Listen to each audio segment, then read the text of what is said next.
Folks, it is 6 o'clock on November the 14th. I'm going to call to order this meeting of the Mayor and Council.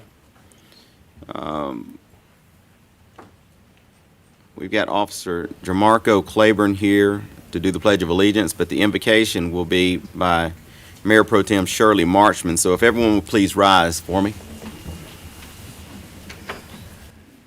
Ms. Marchman.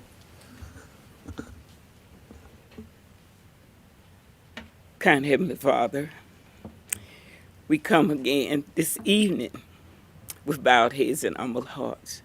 Coming to thank you, Lord, for another day. We thank you that we were born in the land of the living. Although sometimes it seems a little strange, but Lord, we're still depending on you to make everything all right. We're praying for our nation. We're praying for our city, our government. And we ask that you would bless this meeting tonight, that whatever is done, it would be pleasing to you. Not for just one person, not for one area, but for the whole city. We all belong together. We want to get more unity to be together, to love one another, to feel one another, and to do what's best for the whole city. We pray upon this meeting that it would be pleasing to you. This I pray in Jesus' name. Amen. Amen. All right. Officer, you'll lead us in the pledge. I pledge of allegiance to the flag of the United States of America and to the republic for which it stands, one nation, under God, indivisible, with liberty and justice for all. Thank you. You all may be seated. Officer Jamarco Claiborne was born in Pensacola, Florida, and raised in Atlanta. Officer Claiborne served in the U.S. Army as a combat engineer from 2012 to 2019. Officer Claiborne graduated from Daymore College, based out of Nashville, Tennessee, where he earned an associate's degree in criminal justice. Officer Claiborne completed an internship with the police department prior to being hired in April of 2023. He graduated from the North Central Georgia Law Enforcement Academy in Austell and is currently assigned to D Shift. Thank you for being here, sir, and thank you for your service. Y'all give him a... And we all know the Honorable Mayor Pro Tem Shirley Marchman. Just a wonderful addition to our council. Go ahead and give her a round of applause. We have a new council member that has been added to our council. Miss, say it again. Stephanie Warmoth. Listen, I do this all the time. So, Miss Stephanie Warmoth, so give her a round of applause. This is her first day here. She's got her beautiful family here, and I want to ask her to come down front here with David. I'm going to ask David to swear her in here, and then we will get some pictures for her and her family. She does photography for a living, so she may judge our pictures. All right, Councilwoman Warmoth. What I'm going to do here is I'm going to read through this and not make you repeat every single word, so at the end of it you can just say, I do. You'd raise your right hand. I, Stephanie Warmoth, do here solemnly swear or affirm that I will well and truly perform the duties of council member, Ward 3 of the city of Rica, Georgia, and that I will support and defend the charter thereof, as well as the Constitution and laws of the state of Georgia and the United States of America. I further swear that I am not the holder of any public money due this state unaccounted for, and that I am not the holder of any office or trust under the government of the United States, any other state, or any foreign state, which by the laws of this state I am prohibited from holding, and that I am otherwise qualified to hold said office according to the Constitution and laws of Georgia, and will support the Constitution of the United States and of this state, and if elected by any circuit or district, that I have been a resident thereof for the time required by the Constitution and laws of this state. So help me God. Will you? All right. Congratulations. Congratulations.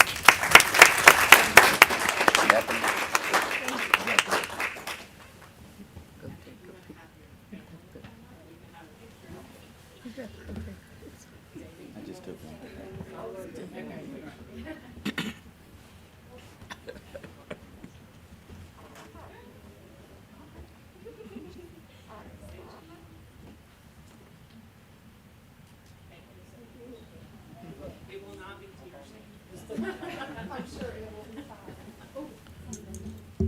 All right, thank you. Y'all give her another round of applause while she comes up.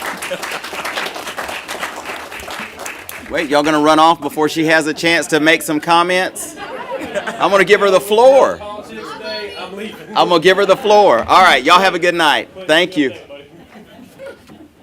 All right. I would like to recognize you for some time if you would like to say a few words.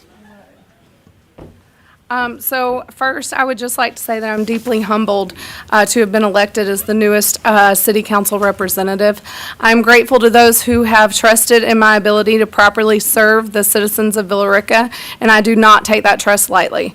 I am eager to serve my community and represent my constituents. As your councilwoman, I am committed to listening to your concerns, answering your questions to the best of my ability, and being your voice. I look forward to working with the mayor and the rest of the council members to continue to make Villa Rica great. Thank you, guys. All right, thank you. Welcome aboard. It's a lot of work, as you learned earlier today in the work session, but I know you're prepared to get moving on it. Nobody comes in here knowing enough, I can promise you. There's a lot more going on than you could probably possibly imagine. All right, let's move on to ceremonial presentations. We have a presentation tonight of a check from the Villa Rica Lions Club to the Villa Rica Police Department for Shop with a Cop. And I'm going to recognize Councilman Montahan. Mayor, thank you. Every year, the Villa Rica Lions Club, chartered since 1966, we have provided a donation to the Villa Rica Shop with a Cop. It's one of our continuous fundraisers or donations. You all may recall that we had the Elvis concert. That was a Villa Rica Lions Club fundraiser, and the money we raise from fundraisers like that go to contribute to charities like this. So thank you, Mayor. If I may take, I'm inviting a few of my Lions Club members up here to take a little photo with Captain Shaddix and the Chief if he wants to come up. Thank you, sir. Absolutely. All right, y'all come on up.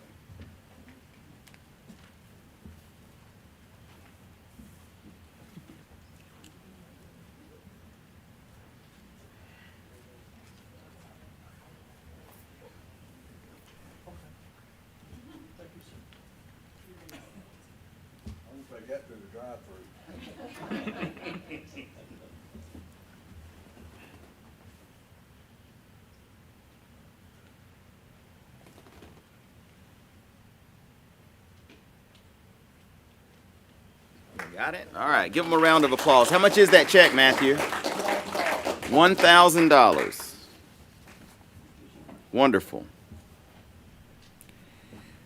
All right, then we have a presentation of LGCIO, Local Government Chief Information Officer, Certificate and Certified Government Chief Information Officer, Accreditation Certificate to Jim Chambers. That's a mouthful. Yes. From the Carl Vinson Institute of Government by Michael Hicks, CIO, College Park, and Karen Knight, City of Douglasville. My goodness, that's a lot of big words then, letters there. Yes, welcome, sir. Sir. Mayor Mandugal, thank you for having us. Yes, sir. Welcome, council members. Thank you all for having us. Good evening, everyone. My name is Michael Hicks, and I am the Executive Director of the Georgia GMIS Organization, GMIS. That's a conglomerate of all of the IT directors throughout the state of Georgia. And we have partnered with the Carl Vinson Institute, where they provide professional development for us. We also provide professional development for our technicians.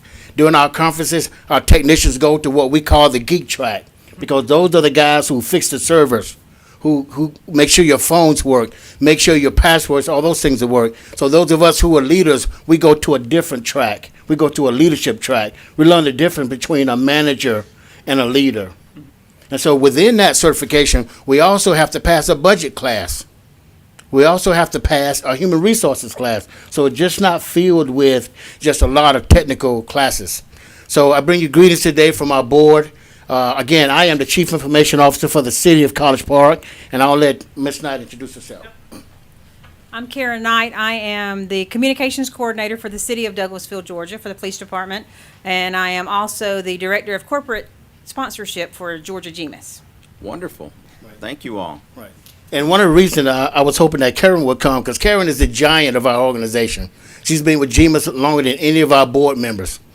So those of us who really believe in leadership, we follow the leaders. So I immediately called Karen Essex to come. Well, let me explain what these certifications are. We have two. Your guy, Jim, is getting two certifications tonight. One of them is called the LGCIO. That acronym means Local Government Chief Information Officer. That means Jim can work in any local government throughout the state of Georgia. That's really big. And it requires 240 hours of classwork and online. And at the end, you have to submit a paper. There's a capstone course where you have to submit a technical report. And believe me, the University of Georgia, they look at whether or not you got all your I's dotted and your T's crossed, make sure you don't have run-on sentences, subordinate clauses, or they send that paper back, all right? So we have to make sure that we do everything that we're supposed to do to get that certification. Then there's a major certification called CGCIO. That means Certified Government Chief Information Officer. That means Jim can work anywhere in the country with that certification. One is local, one is national. And there's only 4 institutions that offer this: Rutgers, University of North Carolina, Florida State, and the flagship of our great state, University of Georgia. So it's called the Carl Vinson Institute of Government, where we all got our certification. And your guy, Jim Chambers, has done both of those. Ooh. And that is awesome, being an IT director and then going for this certification. So what does that mean?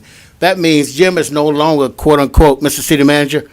The IT director title certainly should be Chief Information Officer, because that's what the certification says through the University of Georgia.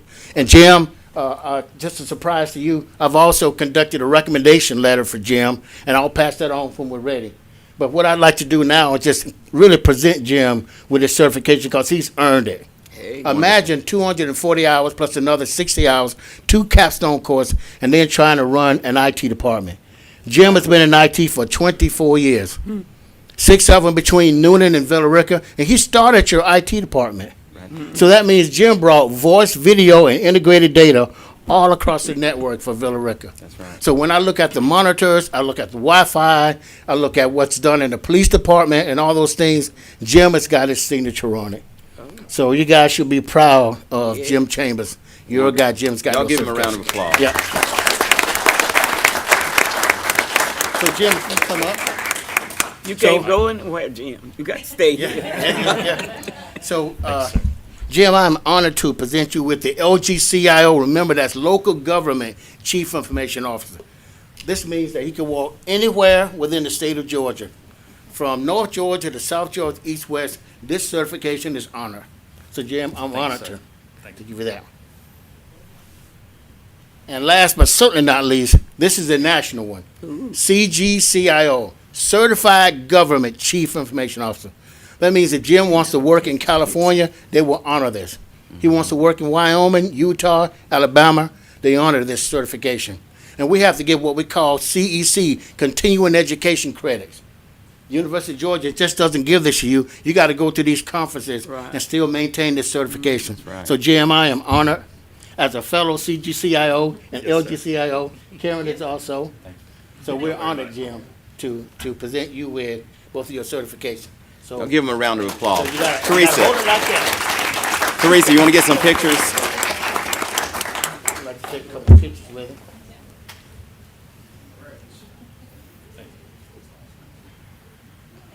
All right. And Mr. Mayor, I'd like to yield 1 minute to Jim, if you don't mind. Absolutely. We always yield time to Jim. I would like to thank Mayor and Council, Tom, for giving me the chance to continue my education that I started back in Noonan, and to get these certifications. It really means a lot to me. And thank you so much, Karen, Michael, for coming out to present them today, and for what you guys have done with the board. Amazing, absolutely amazing. It gives us a place to collaborate, all the IT directors to collaborate and get together and know the do's and don'ts and the pitfalls of what's going on, and it means a lot. So thank you. Congratulations, Jim. Thank you.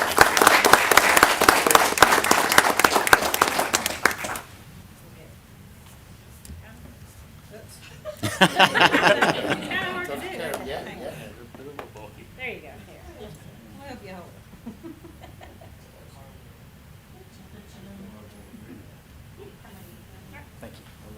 it. All right, thank you. Thank you. Y'all are more than welcome to stay for the whole meeting.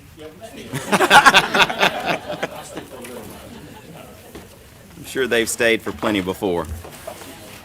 All right, I will entertain a motion to adopt the agenda. So moved. Second. Have a motion. Mr. Yeah. Mayor, just one question. On the executive session there's, it's listed as a meeting to discuss real estate. There's some potential that you may want to meet with legal counsel pursuant to the attorney-client privilege to discuss a legal matter. Okay, could we add that? So amended. Mr. Carter? Yes, sir. Okay, and Ms. Marchman, second. All right, so we will add a second item under the executive session to discuss personnel or legal, with legal counsel. Okay. All right. So I have a motion from Mr. Carter to adopt the agenda as amended and a second from Ms. Marchman. All in favor? All right, that's unanimous. All right, we will open up for public comment. I only have one person on this list. This is a full room for just one person. So please keep your comments on a professional level. We will not accept comments that are considered by the chair to be of a personal attack on any individual or group of individuals. If you deviate from this protocol, you'll receive a warning from the chair. If you deviate a second time, you'll be leaving. Only one person speaking at a time, and please no comments from the audience. If you're here for a public hearing, those items come up individually, and there'll be time for a public hearing to speak then. And so you can wait till then for that, or you can still come up here. But let me call, the only person on the list is L. Nathan Hare. Is that correct? That's correct. Yes, sir. Come on up here to the podium and give us your name and address for the record, sir, and we will give you 3 minutes. I have 3 minutes. Yes, sir. It shouldn't take that long. It's a lot longer than it seems. Okay, my name is L. Nathan Hare. I live in Villa Rica, Georgia, in Twin Oaks subdivision. And really it's a complaint. At the corner of Tolbert and South Carroll, right in front of the Social Security building, the turn right there has been repaired about 4 or 5 times. And basically, I look at the repair as being child's play, because if they had done it correctly, it would last longer than a couple of days. Because once they fix it, cars run through there, make their turn, and they dig it out in a couple of days. It's like nothing's been done. So it has not been done correctly as of yet. That's all I have to say. Okay. Is that in the corner on the side of the subdivision or on the other side? It's on the side where closest to the, when you're coming from 166 and you're making that right turn there. Yes, sir. It's closest to the Social Security building. Okay. All right. Thank you. All right. There's nobody else on the list, but is there anybody who would like to give public comments that didn't sign up? All right. Seeing none, I'll close the public comments, and we will move to council updates. Is there anyone who would like to speak in council updates? All right. Seeing none, I will move on to the consent agenda. The consent agenda is a single item that encompasses all things the City Council would normally approve with little comment. Each of these items was discussed at the council work session earlier today, and it was the unanimous consensus of the governing body to place the following items on the consent agenda. I'll go through this list, and then I'll ask if there are any objections. If there are none, then I'll entertain a motion to adopt the consent agenda as presented. Consent item number 1, ratify the partial execution of the compensation and classification study. Consent number 2, access control for the police department. Consent number 3, Motorola portable radios. Consent number 4, Axon Taser 7 ECW bundles. Consent number 5, purchase of Caterpillar HF compact track loader. Consent number 6, purchase of Durapatcher pothole patching trailer. Consent number 7, sidewalk repair, Berkeley Park. Consent number 8, purchase of Exmark mowers. Consent number 9, surplus of miscellaneous items. Consent number 10, surplus of vehicle. Consent number 11, fleet software. Consent number 12, VRPD patrol vehicles. Consent number 13, purchase of new 2022 Ford F-150 Crew Cab 4x4 for site inspector. Consent number 14, sewer use ordinance revision, prohibition of decentralized wastewater systems. Consent number 15, 3 West pump replacement. Consent number 16, North Plant paving. Consent number 17, West Plant influent pump purchase. Consent number 18, water plant filter remediation. Consent number 19, Hickory level pump purchase. Consent number 20, water plant paving replacement. Consent number 21, fiscal year 23 budget amendments numbers 169 through 179. Consent number 22, fiscal year 24 budget amendments numbers 1 through 15. Consent number 23, approval of updated utility rates to be effective January 1, 2024. Consent number 24, transition hotel motel revenue administration to HDL Company. Consent number 25, the 2024 city holiday schedule. Consent number 26, the 2024 city council meeting schedule. Are there any objections to any of these items? Hearing none, is there a motion to adopt the consent agenda as presented? So moved. Second. I have a motion from Ms. Marchman to adopt the consent agenda as presented, a second from Mr. Carter. All in favor? All right, that's unanimous. All right, under tab A, governing body, we have the item A1, approval of October 3, 2023 council meeting minutes. You've had an opportunity to review these. Are there any modifications or corrections? If there are none, can I get a motion to approve the council meeting minutes of October 3, 2023? So moved. I have a motion from Ms. Marchman to approve the October 3, 2023 council meeting minutes. Is there a second? Second. Second from Mr. Momtahan. All in favor? That's unanimous. A2 is the approval of the October 26, 2023 special called meeting minutes. Is there any corrections or modifications to these minutes? All right. Is there a motion to approve the October 26, 2023 special call meeting minutes? So moved. I have a motion from Ms. Marchman. Is there a second? Second. Second from Mr. Momtahan. All in favor? All right, that's unanimous. All right, under tab B, we're moving into community development. Item B1, Family Dollar Stores of Georgia, LLC, doing business as the Family Dollar number 32190. This is an application for alcohol license permit. This item has a public hearing. Good evening, Ms. Nyree. Good evening, Mr. Mayor, council Go ahead. members. Okay, here to present application for approval to offer for one moment. Here to approve the, here to present the application for approval for Family Dollar LLC, doing business as Family Dollar, store number 32190, to offer retail package sales of beer and wine, of course, to be consumed off premise. Family Dollar. This particular Family Dollar location was established July 17, 2018, and they received their, of course, occupational tax license, business license. Now they are submitted as of June 16th of this year to offer beer and wine.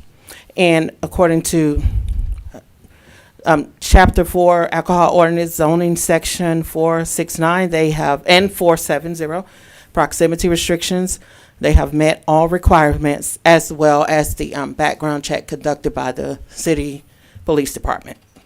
Okay, is the applicant present? We have a representative, yes. Okay, for the applicant. All right. Sir, would you like to speak? Come on up. Hello, I'm Tommy Jackson. I represent Family Dollar. Ultimately, Family Dollar seeks to obtain a beer and wine license for off-premise sale only. There is extensive training that's done at the corporate level. So not only is there an internal training that they do, they also offer tips training, which is nationally recognized to make sure that anybody that sells alcohol is not only compliant, but making sure that they're meeting all rules that are local and state laws. But another thing that we do that I'm actually proud of is bars training. It's the version of having a secret shopper. So not only do you have a secret shopper to come in to make sure that individuals are doing what they've been asked to do, there's a special form of technology. You click it against identification to make sure it's authentic. So with that being said, the goal here is to be a really good corporate citizen and to make sure that we're doing what's necessary. Not only to absolutely sell beer and wine off premise, but to make sure we're meeting all local rules here in Villa Rica. So thank you all for the opportunity to speak. All right, Let thank me know if you. you have any questions. All right, council, do you have any questions for staff or for Family Dollar? Ms. McCoy? I had a question for Family Dollar. Okay. How many, not specifically, but are there, maybe percentage-wise, how many locations sell beer and wine for off-premise consumption? I would hate to give a percentage that doesn't represent the accurate number. I just know it's a few stores. This is more of a national campaign, so it's in other states, others, and in Georgia as well. So it's multiple right now. Are there any other stores in Georgia that sell Yes, ma'am. that? Okay. Yes, ma'am. Yes, ma'am. All right. Anybody else? Ms. Warmoth? So when you mentioned secret shopper, in reference to selling the beer and wine, is that a secret shopper that comes in to do what exactly? So what the bars training does is give basically to make sure that the individual that is selling is making sure that they're looking at the identification in the way that they've been taught to do so. Also making sure that, you know, when you're working in this space, that you're doing everything that is required for you. So it's not where you're not asking for ID. And, you know, again, I'd much rather somebody ask me for my identification at the grocery stores I go to, even though I might not need it, but I'd much rather you ask to know that that's what you're looking to do to make sure you're in compliance with local rules and state law. So, and they have a strict zero policy when it comes to this. If that happens, there's automatic separation from the company if it ever does. Okay, thank you. Thank you. All right. Anybody else? Okay. I'm going to do a public hearing on this. So is there anybody here who would like to speak for or against this application? All right. Seeing none, I'll close the public hearing. I'll revert back to staff. Do you have any questions for staff? Any council member have questions for staff? Okay. Is there anyone who would like to make a motion? All right, Mr. Carter. I move to approve the request of an alcohol license permit for the business of Family Dollar Stores of Georgia, LLC, DBA Family Dollar number 32190. All right, I have a motion from Mr. Carter. Is there a second? Second. Second from Mr. Monahan. That was awfully delayed right there. All right, I'm going to ask our city attorney to speak to the applicant, if you'll come back up just for a second. Yeah, Mr. Jackson, I appreciate everything you said, and you preempted most of my routine, regular speech that I give to applicants here. I appreciate it. But in addition to your bars program that you have implemented, I also want to make sure you understand that the Villa Rica Police Department has its own equivalent of the bars program, and that they will be sending in undercover agents occasionally to your store and every other store to make sure that y'all are not selling alcohol to underage people. Sounds to me like y'all have a good program about that already, but Yes, sir. to be consistent, I want to let you know from the city standpoint that we will be doing the same thing. Absolutely. All right, Thank you. I appreciate it. Thank you. All right, thank you. All right, I have a motion from Mr. Carter and a second from Mr. Monahan. All in favor? All opposed? All right, that will pass 4-1. Thank you, sir. All right, B2, Racetrack, Inc., doing business as Racetrack number 495. This is an alcohol license permit agent change request. Yes. This item also requires a public hearing, or will have one, whether it's required or not. Okay. Go ahead, Ms. Nyree. Okay, and I'm here again to request to designate Devanajay Amanda Verpine as the new licensing on the alcohol license permit, the existing permit for Racetrack. The change is due to just staffing change. So she's like a district manager, and Villa Rica is one of the main stores that she will be over. As far as the public hearing, I process and present this application in compliance with Section 431, Item E of the Alcohol Beverage Ordinance. Okay, council, do you have any questions for Ms. Nyree? Is the applicant here? No. That's interesting. Did you advise the applicant to be here? I advised well, that's kind of, and that's what I was speaking with Kevin about. That was maybe a misinterpretation, because when we had one of these prior to Mirror Lake, they were not, we cleared it in the work session, because it was my understanding when they, it was like a transfer. So as long as they passed the background check, there wasn't any need for them to be present and to post it like in the newspaper. So this morning, I was made aware that that was kind of, I guess, in conflict. And I've been speaking with Attorney Kevin about that, because one prior to this, they were not required to be present.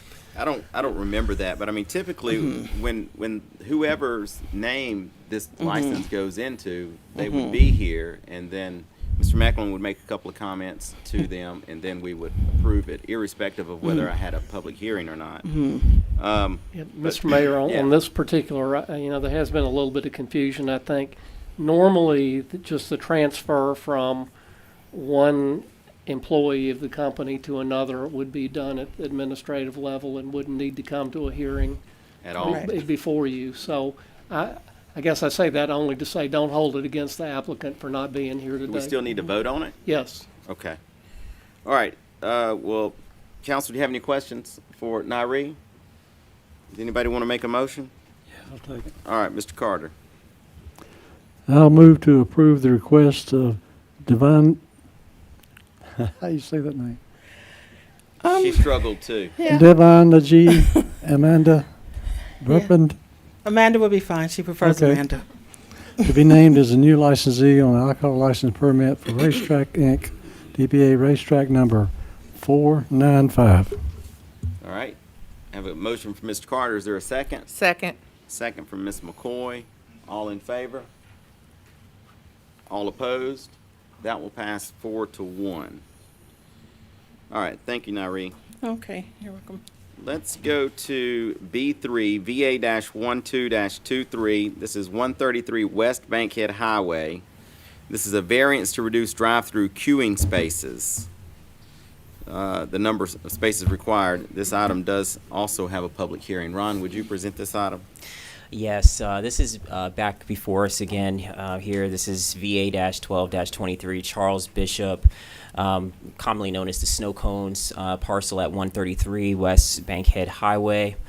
They're looking to reduce that queuing spaces from a requirement of 7 total required spaces. So the staff is actually recommending denial. Okay, is the applicant here? Applicant. He's not. I don't see him here in the room. All right. So last month, the applicant was not present and we tabled it. Is there, are we still have that same? I mean, from my perspective, yes, but I mean, I'm just one of 5. What do you think? All right, let's get a motion to table it. I'll move to table this item to the next meeting. All right, I have a motion to table this item to the next regular meeting. Is there a second? Second. Second from Mr. Momtahan. All in favor? All opposed? All right. That will pass. That 4-1. It'll be tabled to the next hearing in December. All right, B4, VA-11-23, request for 3 variances from architectural standards found in section 9.03. This is 1305 West Bankhead Highway. This item also requires a public hearing. Ron? Yes. The applicant in this case, JCC Villa Rica LLC, is requesting 3 variances from our architectural design standards, section 9.03. The first variance is subsection 2E and it's actually split out into 3 different requests here. The first being this not to provide a staggering of the buildings. The second is to increase the length of 3 buildings to 224 feet per building, and for 3 buildings to have 9 units. The second variance is to have 1 gated entrance and exit in lieu of the 2 points of ingress and egress required by the ordinance. And the third variance is to provide half of all units to be one-car garage units and the remaining half to be two-car garage units. So the staff has recommended denial for all of the variances. Okay, council, do you have any questions for Ron, for staff? Is the applicant present? Yes, sir. All right. Would the applicant like to come up and speak? Come on up.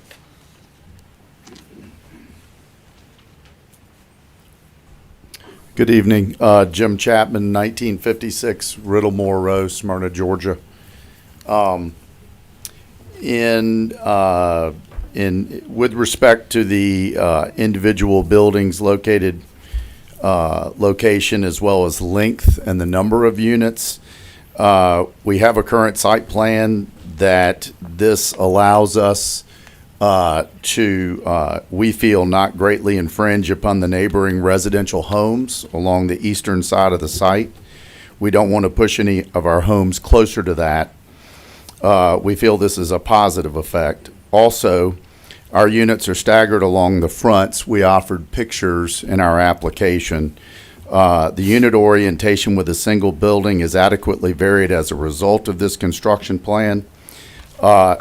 If asked to, we would request, instead of a 5-foot stagger, that it be a maximum of 2. Our cottage, as regards the length of buildings, typical townhomes are roughly 20 to 22 feet. Ours are 28 foot wide so that we can accommodate and have master on main to attract our typical demographic, which is an older demographic. So when you put as many as 8 units at 28, you can end up at 224 foot in length, which is longer than 192. We feel with the staggering we're doing already, possibly staggering to as little as 2 foot versus the 5, that having a building that's 224 feet in length in order to accommodate all of our units being master on main is sufficient. We also have 3 buildings, one right behind the clubhouse and 2 that are on the very back of the property facing the wetlands area that are actually 9 units. We would ask that that be granted to exist. The 9-unit building near the clubhouse just allows us to have, again, one more unit closer to the amenity, and the other 2 are on the back side of the property and are not able to be seen from any public roads or neighbors, if that were to be considered a negative. The second variance requested is vehicular and pedestrian circulation. We actually have a singular entrance out onto Highway 78 that we're gating our community for security purposes and also to create a more high-end community. A lot of our customers are single females, active adults, and seniors. We're essentially a non-age restricted active adult community, if you will. They greatly appreciate our use of the amenities, clubhouse, pool, dog park. We have a tremendous number of clients who have pets. By having the singular entrance up front, we actually have it gated, so there's an entrance and an exit gate, if you will. So it is two points of ingress there. They're just adjacent to one another. The alternatives, and why we ran this by the county fire department and they approved it, even though it's against your ordinance. They were fine with that because we have an existing neighborhood to the right that we don't want to disturb. The rear of the property are wetlands, which we don't want to disturb and frankly can't. And to our west is the First Baptist Church. And we did not feel that that was an adequate request. We feel our entrance here is adequate and would ask that you grant the variance in that regard. The last one and third one is all townhomes shall have a minimum of a 2-car garage. I have done so far 9 or 10 of these exact developments from Brunswick, Georgia, Savannah, city of Loganville. I've done 2 in Athens, Clark County. I've done 1 in Hampton, Georgia. I've got one going in Cartersville, etc. all of them have this unit mix. In order to have a true ranch product, which is in this case for us 2 bedrooms, 2 baths, we have a 1-car garage. We can't do that unit fitting a 2-car. So we ask that half of our units be 2 bedroom, 2 bath on the main.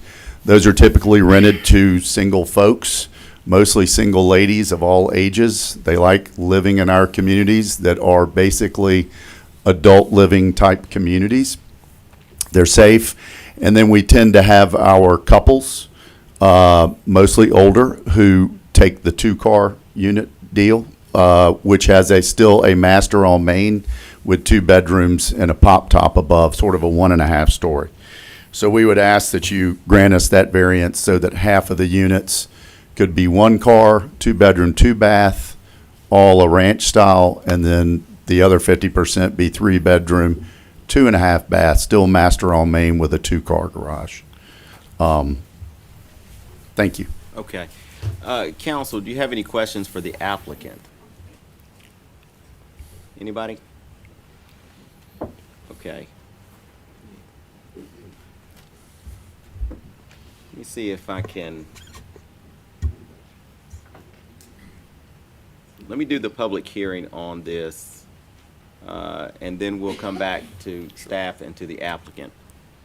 And we'll try to take these one at a time. Okay, I'm going to open this up for a public hearing. Is there anybody here who would like to speak for or against these variances on this development? Okay, nobody?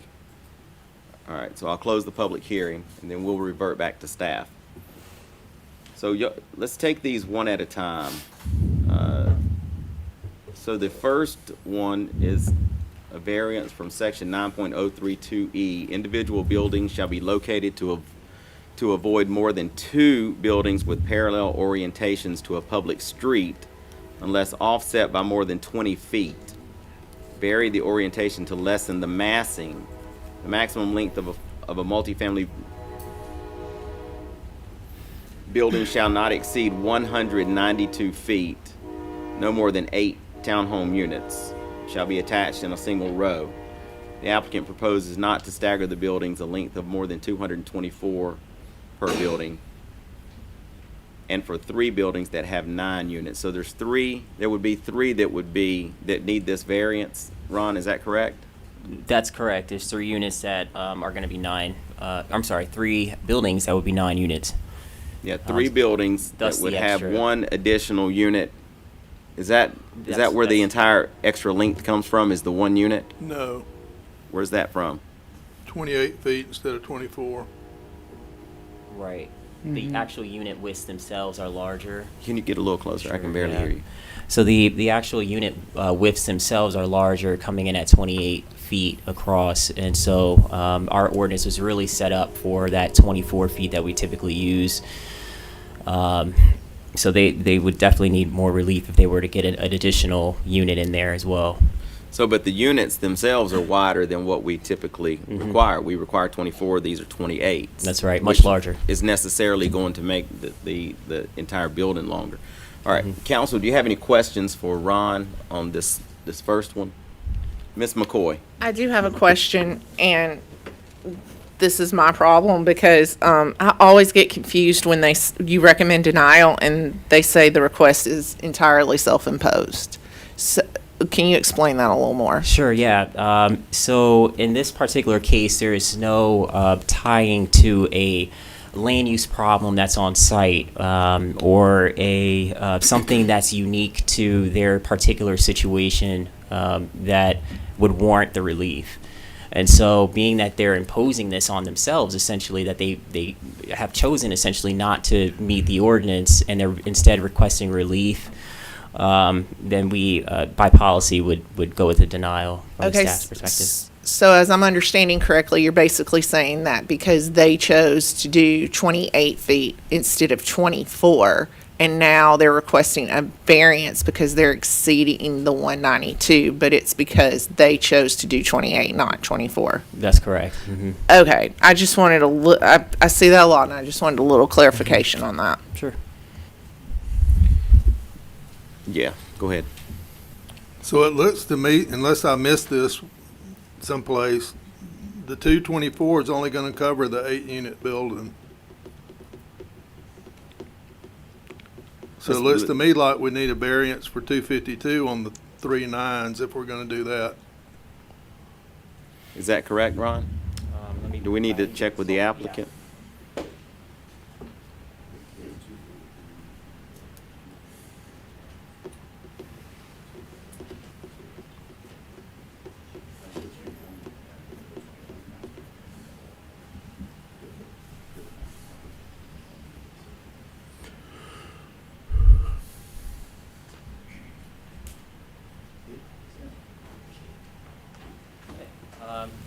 The applicant was back there. He did a little bit of math for us here. So with our requirement at 24 feet, it would be 192 feet total for building length. If we were to go to 28 feet, that goes up to, with 8 units in a building, that goes up to 224 feet total. Then we get to 252 feet if it's a 9 units in the building at 28 feet wide. So the 3 buildings that have 9 units need to be 252. That's right. That's what Tom said. Yeah. Okay.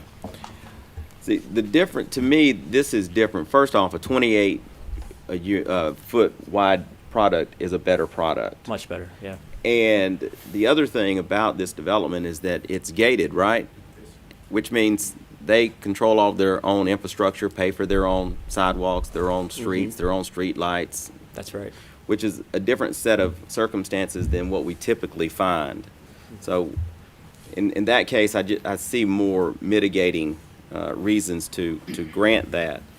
Does anybody else have any questions on this one? I'm going to try to take them one at a time. This is the same reasoning that we used on Starlight. Exactly. Right, behind the Dairy Queen, gated, private, and we gave them some relief also just because of that. We gave them relief there. They also had a lesser wide product. They had a 22 over there, which we have largely gotten away from. So, all right. Any other questions? Mr. My Montana? question would be, I guess for staff, I don't know, Tom or David or Ron may answer it, but since the developer is kind of representing to us that the reason he's asking for these, this first variance is because of the Mastro main product, the 28-foot product, would it be appropriate to ask for a condition if we were to grant that it would be a Mastro main product or a 28-foot product? Because I guess my concern would be that we approve these numbers here, and then he puts a 22 or 24, well, I guess a 24-foot product, and maybe he can wedge in another townhome or something of that nature. I would say that he's made that representation to you that that's what he is going to do, so I think that would be a fair condition. Okay. And that would seem appropriate to me, but I appreciate you correcting that it couldn't be less than 24 because that wouldn't be permitted Right. at any rate. Okay, anybody else have any questions? Would you be prepared to make a motion, Mr. Montana, on that? Sure. Let me get down to.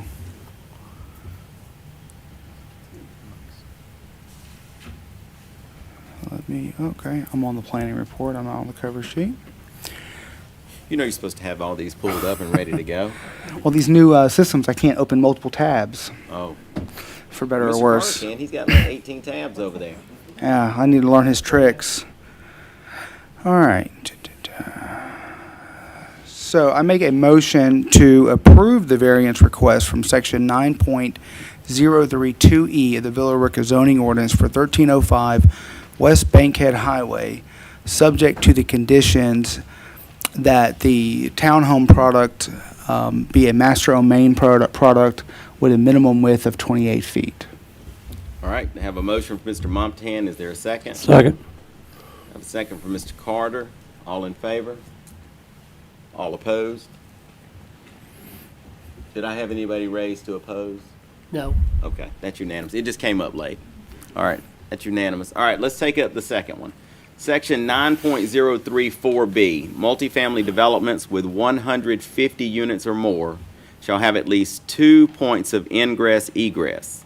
The applicant proposes one gated entrance and exit. So let's take this one up. So in this particular case, they're only going to have one entrance and exit, but they're going to be side by side. Is that correct? So you have one side's in, one side's out. Right. And it's going to be gated. That's right. Correct? Two gates, one for in and one for out. Okay. All right. Council, do you have any questions? How is this relative to the one you mentioned? What did they do on the one behind Dairy Queen? I don't remember. I think they had two separate Right. entrances They and did have two exits. entrances. They did. They had two gated in and out exits. But one of the things I think is important is it's often the case that in communities that only have one area where you can enter and exit, those are often your more safe because you don't have another alternative way to get out of there. So I think that's probably better. And in this particular case, he talked about how it would be problematic for the church on one side and the subdivision on the other side to be able to have a separate entrance. It's really not even possible here. You say this is self-imposed, but I'm not real sure how he could have two in that narrow space on Highway 78. I mean, I guess it's possible, but it wouldn't make a lot of sense. We wouldn't like it. At least the entry and the exit are separate. They're not combined in the middle on one gate. Right. Mr. Moptahan? To the mayor's point, I think, so you did say this is self-imposed, but I do think, that's a valid point. He's kind of a landlocked parcel here, and he's got wetlands on the back, and that would be if he had to cross into the wetlands, that'd be entirely different variance process and Right, gauge DNR and whatnot, so. If I could, I think when I said it was self-imposed, I'm thinking in the context of them having more than 150 units. I see. If they were to have reduced their units, then they wouldn't have needed the variance request. I see, okay. I guess you can look at it I that see what way. you're saying there, but that would be a little bit challenging to have the space to do it and to want to use your land to the highest and best use, but you want to reduce it to make this work? That doesn't make a lot of sense. All right. Well, Ron, the other point I was going to ask about was regarding, so my experience with restrictions like this is that it is geared towards fire safety. And so I believe the applicant represented that the fire department has kind of signed off on this ingress egress plan. Can you confirm that? Do you have any information about that? I don't have that on me, and no, I haven't actually checked that specifically for the fire department. But what I can say is this, and I think I went into this a little bit in the background section on the cover sheet, but the applicant, without getting all into it, but the applicant did submit, as you recall, this is a very old development at this point and hasn't started ground, so they applied for an LDP some time ago, and that LDP actually expired when they, just days before they resubmitted a revised civil plans to us, which is actually what kind of prompted all of this action, tonight. So, being that the new zoning ordinance is here, and these are things under the new ordinance, so their previous approvals expired, essentially. Okay. Yeah. Or anybody else? Okay, is anybody prepared to make a motion on this? Mayor, If there's no more questions. Yep. If I can make a motion, I'll make a motion. If there is no more questions, Okay, go ahead. I make a motion to approve the variance request from section 9.034B of the Villa Rica zoning ordinance for 1305 West Bankhead Highway, subject to approval from the Carroll County Fire Department for ingress egress. Second. All right, I have a motion from Mr. Moptahan and a second from Mr. Carter. All in favor? All right, that's unanimous. Let's take up the third one. This is section 9.038F. All townhomes shall have a minimum two-car garage. The applicant proposes half of all units to be one-car garage units. All right, so let's take this up. So the reduction, is there going to be a reduction in width on the units that only have one car? So what would that unit look like? Can you come up and tell us? So if you have a 28-foot width, And Yes, sir. you have the ability to have a 16-foot garage door, or, for two cars. the- What are you going to do with the rest of the space? So, what I was trying to explain to you earlier was all of the units are 28 by 52. Every single unit is the same width and length. So when I'm able to put, and this is at least 50, if not 60% of the units in most of my deals, are the same width and length, but they have a one-car garage, which allows you to have a second bedroom on the main level as well as the master. So it's a 2-bedroom, 2-bath unit home with a one-car garage. Those are typically occupied by, as I said, mostly single ladies of all ages who have no one living with them and have one car. They pull into a gated community. They pull into a garage, shut the garage, get out, and they feel safe. And they live on one level. Nobody really, if they don't want to, wants to climb stairs to get to any bedroom. And that's what I'm offering. Okay. So with a 2-car garage, it takes up more of the front of the unit, and I end up putting it still has a master on main, but I put in a permanent staircase up to the attic level, and I pop the top a little higher with a dormer window off the back, and I put 2 bedrooms and a bath up there. One's a guest room, maybe one's an office, etc. Those are typically my couples. And they have 2 cars, and they don't want to stack in front of one another. So it's just what I've been doing in 10 other developments. It's worked extremely well. The average age of our occupant is in the mid-40s. These are renters by choice. Their average incomes are well over, typically per door, over $100,000. These units are designed to and attract the kind of people with the types of incomes and jobs and contribution to society that you want living here. Okay. All right. I understand that a little better now. Thank you. Council, do you have any questions? Okay. As I understand it, half of those would be 100 of the units would be 2-car garages. Is that right? You putting in 200 units? I think it's 195.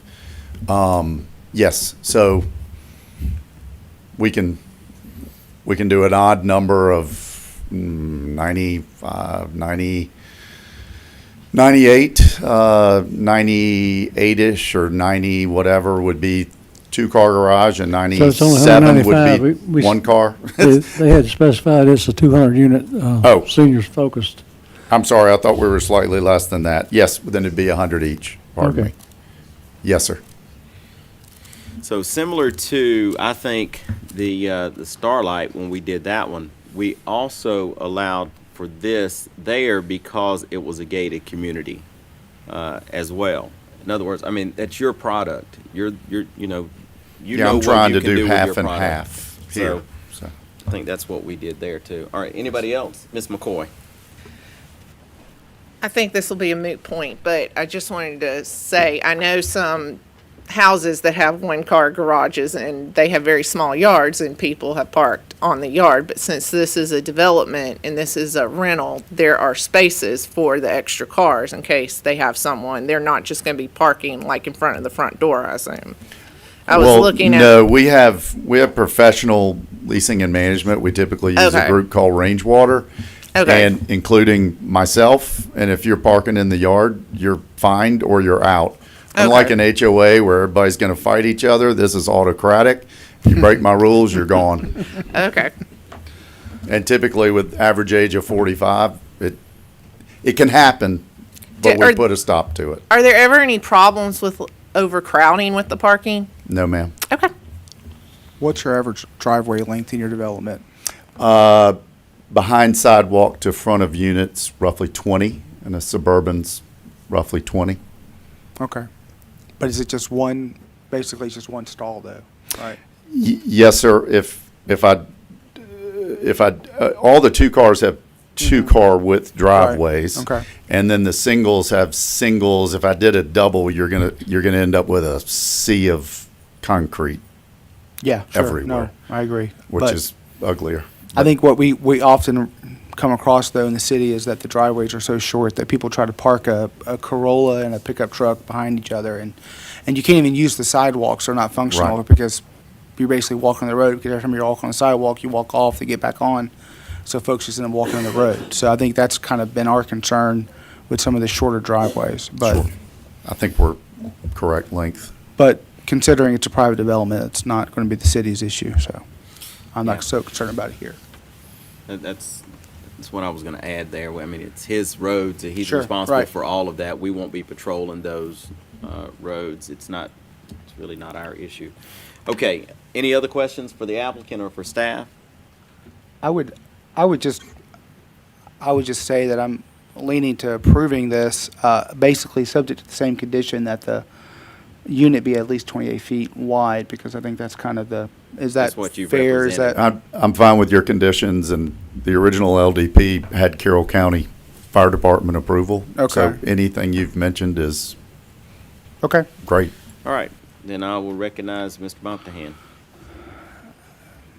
Sorry. I make a motion to approve the variance request from section 9.038F of the Villa Rica zoning ordinance for 1305 West Bankhead Highway, subject to the condition that the unit with the one-car garage should be at least 28 feet wide.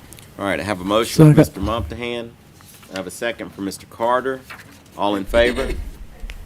All right, that's unanimous. All right, let's move on to, where am I at? 5? 5.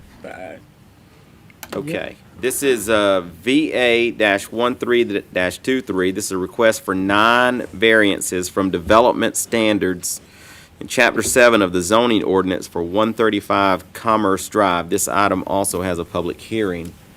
Ron, would you go ahead and introduce this item? Sure, yeah, and they actually applied, the variances are applicable to Chapter 4, Chapter 7, and Chapter 9. But the applicant, his name is MMCC Fund LLC, and as the mayor said, requesting 9 variances. This is currently zone C2, and this is to orient everyone. This is on Commerce Drive.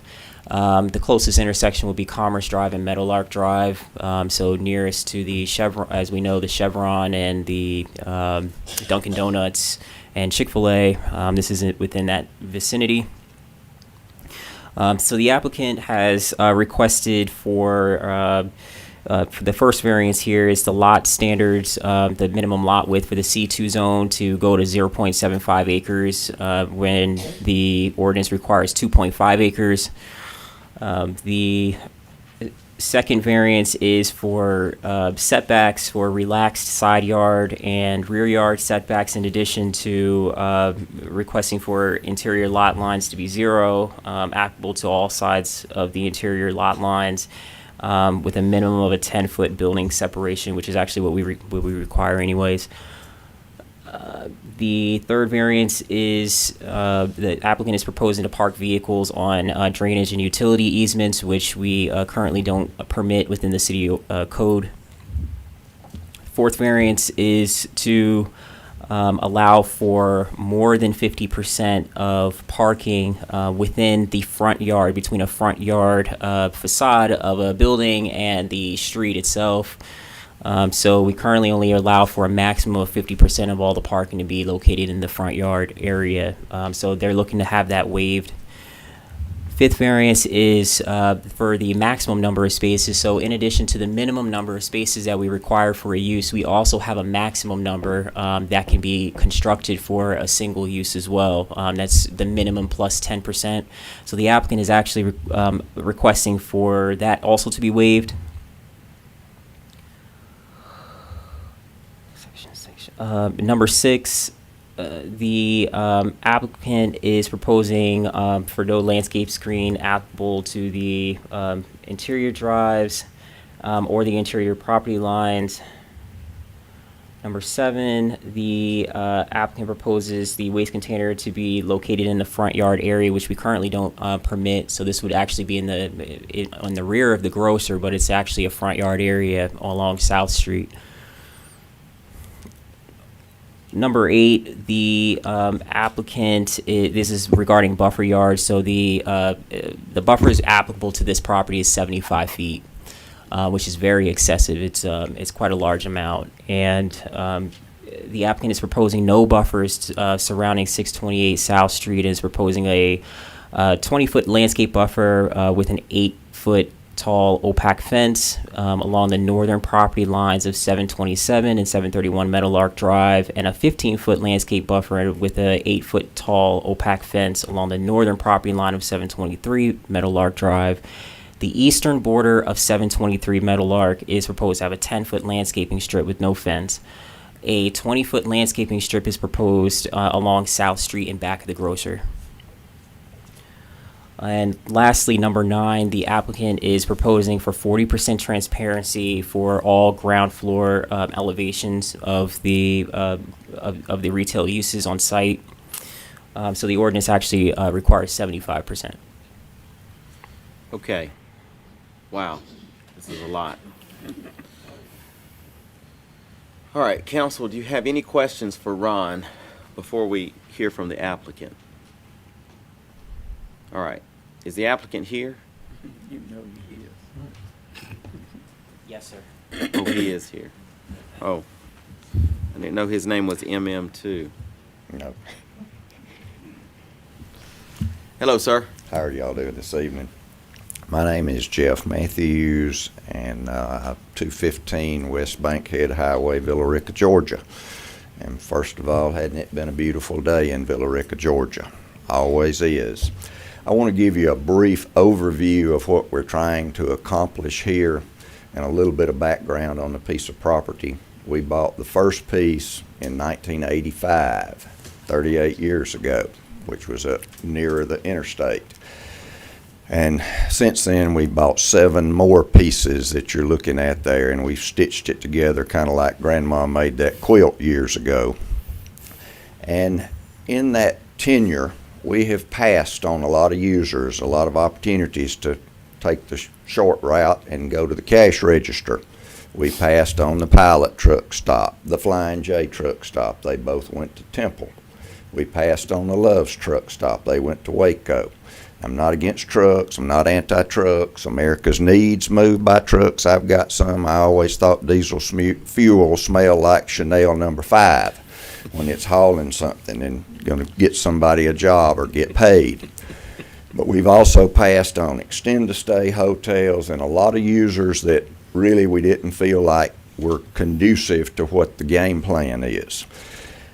And in the commercial site selection business, and giving you the background, folks that want to come to Villa Rica now, they have professional real estate people that get out and that's all they do. And they look for good sites so that they can have a facility that is accretive to the bottom line. They don't rely on Facebook, local petitions, Snapchat, Instagram. They don't care what the manager in Douglasville thinks or the waitress in Carrollton thinks. They've got a very clear-cut checklist. It's longer than a CVS receipt, and they've got to put a check in every box to be sure that that facility is going to make money for the company, because if it doesn't, they won't stay. The real estate man will be gone. The operations manager will be gone. But their basic metrics are 3. And out of that long checklist, it boils down to it's got to be a good site. That's obvious. Everybody knows that old real estate maxim about location. It's also got to have sufficient population to support that site. And it's also got to have a population with a sufficient discretionary income so that they can spend money there. Just like Mr. Chapman just alluded to, that those folks will be positive players in this area. And the customers we've had, especially in about the last year and a half since we got through the 2020 census, and I'm going to give you some names, and they're not in order of importance or in the plate appearance lineup, but we have talked to, and I've never had a for sale sign on that piece of property. If you're going to find that piece of ground, you got to come find me. You've got to be a pro, because if not, I get worn out with all these calls. But we have talked to, and not in order of importance, but we've talked to Jack's Hamburgers. We've talked to Longhorn Steakhouse. They're a member of the Darden restaurant chain. They've got 1,800 restaurants from Olive Garden to Bahama Breeze, Ruth's Chris, and I'm sure I'll forget somebody here. We have talked to Outback, Texas Roadhouse, Miller's Ale House. I never heard of Miller's Ale House, but they run a pretty good program. They're like a Dave and Buster's. We have talked to Whataburger, Aldi Grocery. We've talked to Chipotle, Panera Bread, Chili's, City Barbecue, Jim and Nick's, Culver's, Freddy's. I'm sure I've left out somebody because I did this on the fly. But for instance, Longhorn needs 125 parking spaces. They'll hire 50 to 100 employees. So far, the internet can't cook you a meal. They can deliver it through DoorDash, but they can't cook. So all of these people are interested in Villa Rica because we have turned the corner population-wise. We have grown to a point where they are attracted and feel like they can do business. So why are we here tonight? We're here tonight because the Villa Rica ordinance does not anticipate a commercial subdivision with multiple users in close proximity. Same thing we went through with Publix on the east side of town over here. They've run through the briars, and I hope they dulled a few of them, but I think they had 19 variances. And, you know, we're number 13 application this year. I noticed that. You've been dealing with variances. You deal with variances on a regular basis, more than you've had meetings, I guess. But what we're trying to do is entice or attract someone that will be a higher quality user, and we're trying to shorten that time horizon that it takes to get an approval for them once we get a site plan drawn. I've got Mr. John Bass here. He's a PE, and he's worked all over this area. He works for the city some, and works for me, and works for everybody. But he can answer any technical questions you've got, whether it relates to hydrology, runoff coefficient, first abstractions, whatever. He can answer all those technical questions. I can't, because it's out of my pay grade and I'm too old to learn.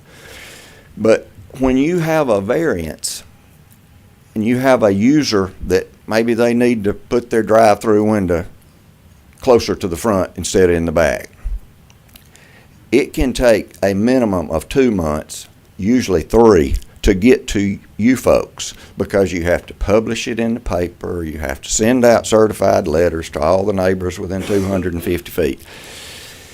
And delay kills opportunities. That delay will sometimes, there's no telling what can happen. I mean, you can have a shooting war in the Mideast. And by the way, you need to pray for those folks over there, because they got a tough row ahead. You can have a COVID epidemic. You can have interest rates run up. We've seen the capital markets lock up in the last year and a half. We've had 11 interest rate hikes since March of 2022. And you can have something on a local level, like GDOT can come along and change the whole traffic pattern out on 61. When the Department of Transportation did that, don't know if you've been out through there lately, but I tried to go from Arby's to go south the other day, and about after 10 minutes, I thought, gee, this must have come from the Highway Design While Smoking Weed book.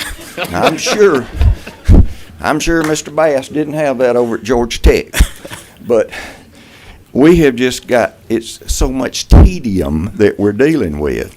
So I'll let him answer any questions as to what is ordinary and customary for commercial developments like this in other locales. I'll be we're glad to try to answer anything, because I've been dealing with this piece of ground now for 38 years. I like it, I really do. And I'm proud of it, because we have a long track record of trying to do the right thing and sort of raise the bar, because if we raise the bar, it makes more money. It makes a better product for the city of Villa Rica. It makes everybody, it makes more employment opportunities. It helps everybody. We've done our part, we feel like. We've donated the right-of-way for Meadowlark so the school can do their road improvements. And we're trying to make that entire quadrant out there something that everybody can be proud of. So if you've got any questions for me, be glad to try to answer them. Then I'll let John come up and address the variances individually. And I just feel like this is a good opportunity for Villa Rica. All right, thank you. Thank Let you. me give the opportunity for the council to ask any questions of the applicant before I do a public hearing, and then we'll come back. Anybody? Mr. Carter? Okay, Mr. Matthews, you proposed 0.75 acres. How does that number come about? How'd you make the number up? I noticed that they were willing to accept 1.25 acres as a minimum. Many smaller commercial users like a Starbucks down the street, a Dunkin' Donuts, they're on smaller than that. They're on like 0.60. But we just feel like this lot between the Marathon Station and the proposed restaurant we've got there is going to be smaller than 1.25. And a lot of people don't need that. A Chipotle, for instance, can lay out on 0.75. Anybody else? Okay, let me do the public hearing. Thank you. And then we will come back to staff and to Mr. Bass on a case by, on a per item basis. All right, I'm going to open this up for a public hearing. Is there anyone here who would like to speak for or against these variances? Yes, sir. If you'll come up and give us your name and address for the record.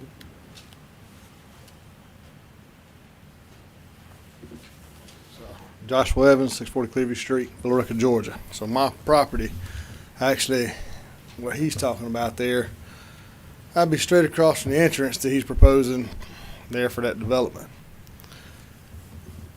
I don't see that. Not with the amount of school kids that come down through there every day. That's an accident waiting to happen. Somebody gonna get hurt. That's the bottom line. Why can't you just go ahead and open that up there and use the entrance? Put an entrance up there between where the restaurant's going that he's claiming. It's already one there. Can run on down in there. Open that gate up at Metal Art. Putting them on South Street and putting an entrance there for people to come up and down South Street with them kids running up through there 40, 50, 60 mile an hour asking for trouble. That's it. Okay, anybody else? Want to speak for or against this? Okay, all right, I'll close the public hearing. And then we will revert back to staff. And Mr. Bass, if you would come up, because I think as we go through these, there's probably going to be questions. I'd rather you just go ahead and be close by. Do you want to make any remarks before we get started? Yeah, I'll just be brief, but I mean, just back where Jeff was kind of alluding, there's some of these that, staff said they're not specific, and that sort of thing, but they're issues that we see from a planning standpoint and attracting the national brands that he's mentioned.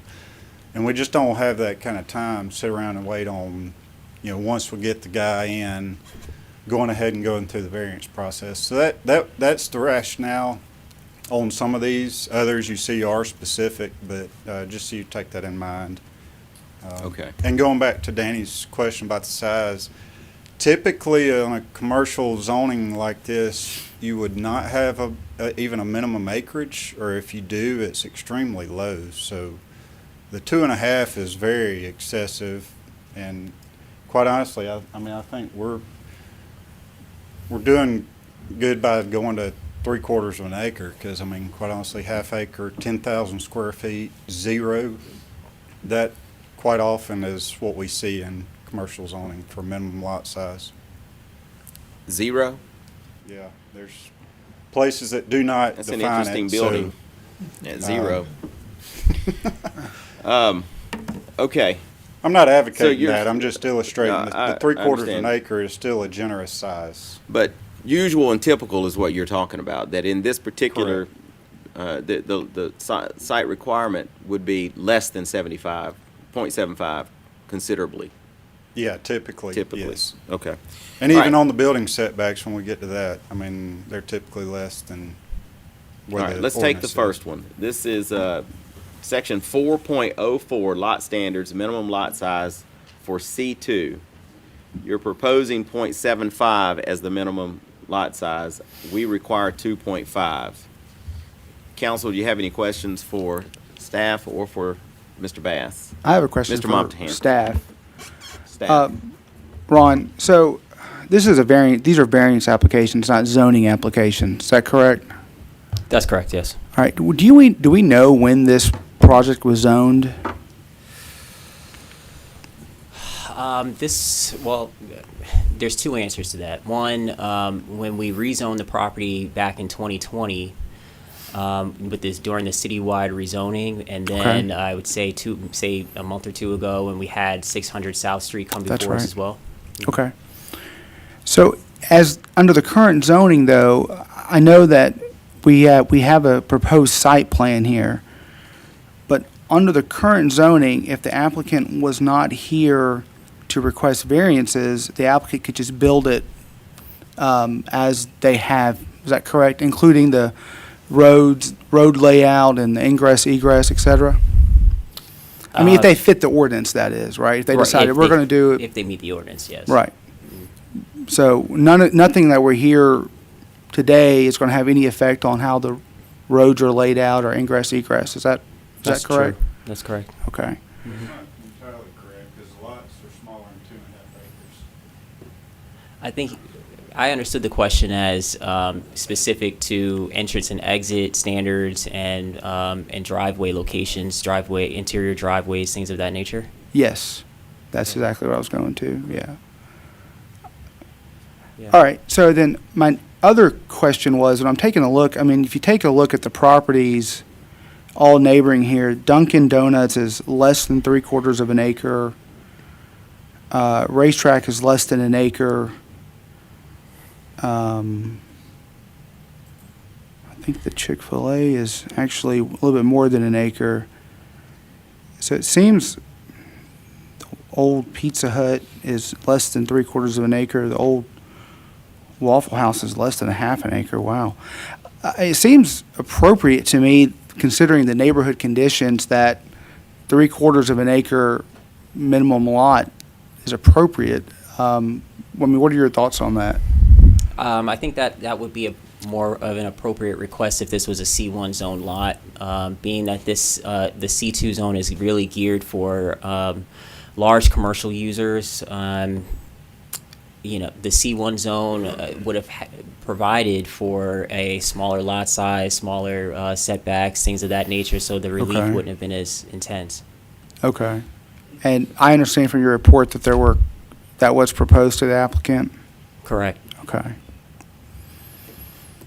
Well, as far as this part is concerned, Mayor, that's all the questions I have. Okay. Anybody else? All right. We have these each. We're going to do each of these items. Okay. Yeah, because they each have their own motion. So,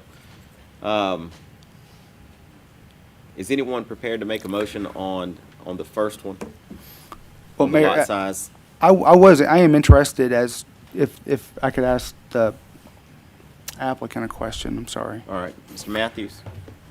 Or, I mean, is there any particular reason why we're not looking at doing a C1, if that's more appropriate for some of the requests y'all are making? I hadn't really thought about it. Okay. Candidly, I don't know. I mean, I don't mind if we needed to rezone it C1, but it just seems like we're looking for flexibility as far as site design for these type users. And one thing, let me mention for this gentleman here, we have dedicated the right-of-way so that Meadowlark can be opened for the school. So that should help some of his concern, because we certainly want to be a good neighbor. But C1, C2, as long as we can get a site plan, get a good user, get a site plan approved, it doesn't bother me whether it's C4. I mean,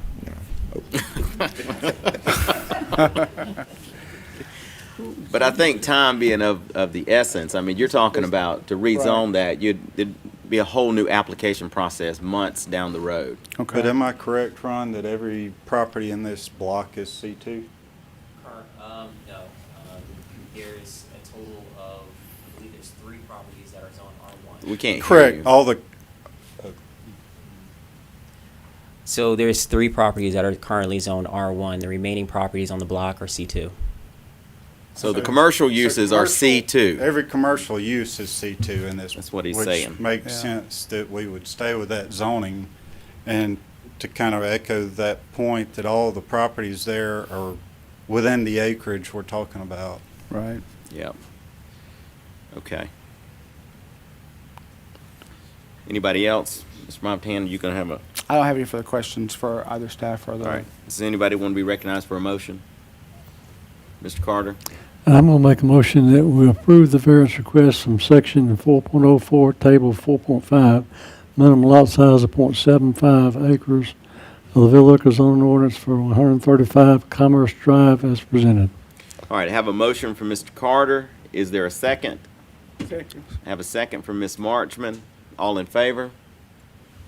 All right, that's unanimous. Let's move to number 2. Section 4.04, lot standards, building setbacks for C2. The applicant is, this one's a little more complicated. So you got proposed and required. So a front is proposing 35 and the required is 35. Is that right, Ron? That's correct, yes. Okay, the side is 15 foot around the perimeter of the total site. They're proposing 30-foot principal structure. The required is 30 feet. Yeah, proposed is 15. Oh, okay. All right, sorry. Proposed is 15. And then on the rear, the proposed is 15 and the required is 45. The applicant's also requesting for interior lots to be 0 feet, applicable to the front, side, and rear of all interior lot line with a minimum of 10-foot building separation. So help us understand this, Mr. Bass. We were trying to actually simplify because you got the principal structure setbacks, accessory structure setbacks, but in general, we're fine with the front on the roads being 35 feet. We're not trying to get any variance from that.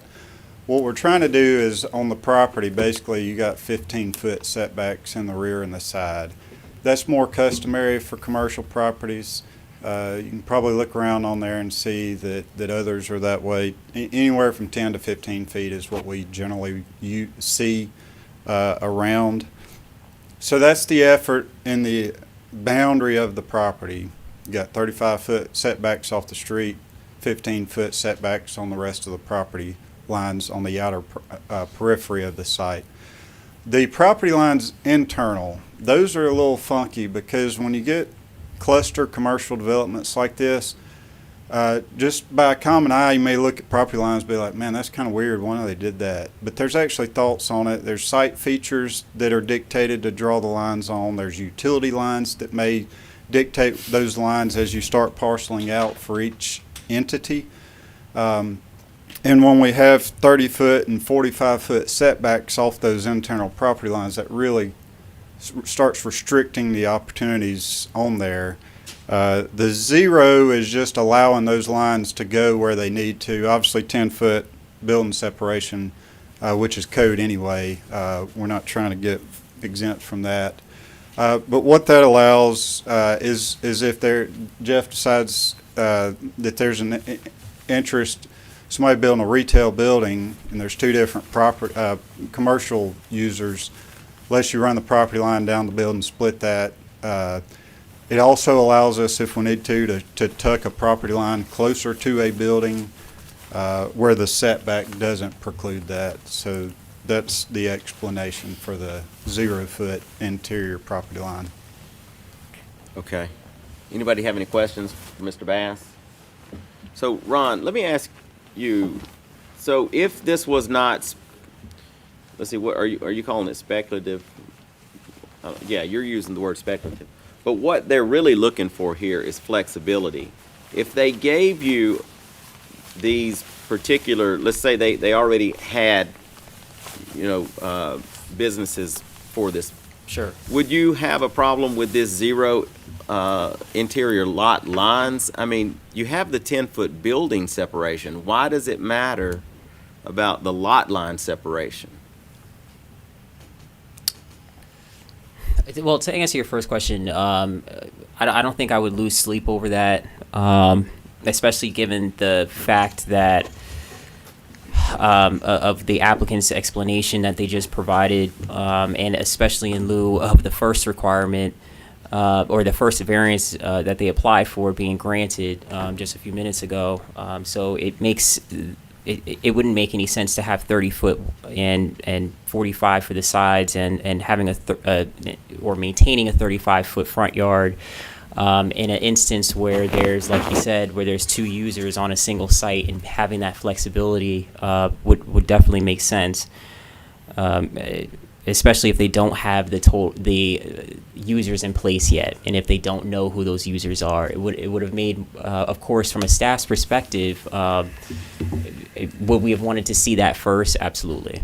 We obviously would want to see what it before we start giving relief away. But again, I use the word speculative in the sense that we can't identify anywhere on the parcel where that would actually be applicable or where that would be. So that's a problem for staff.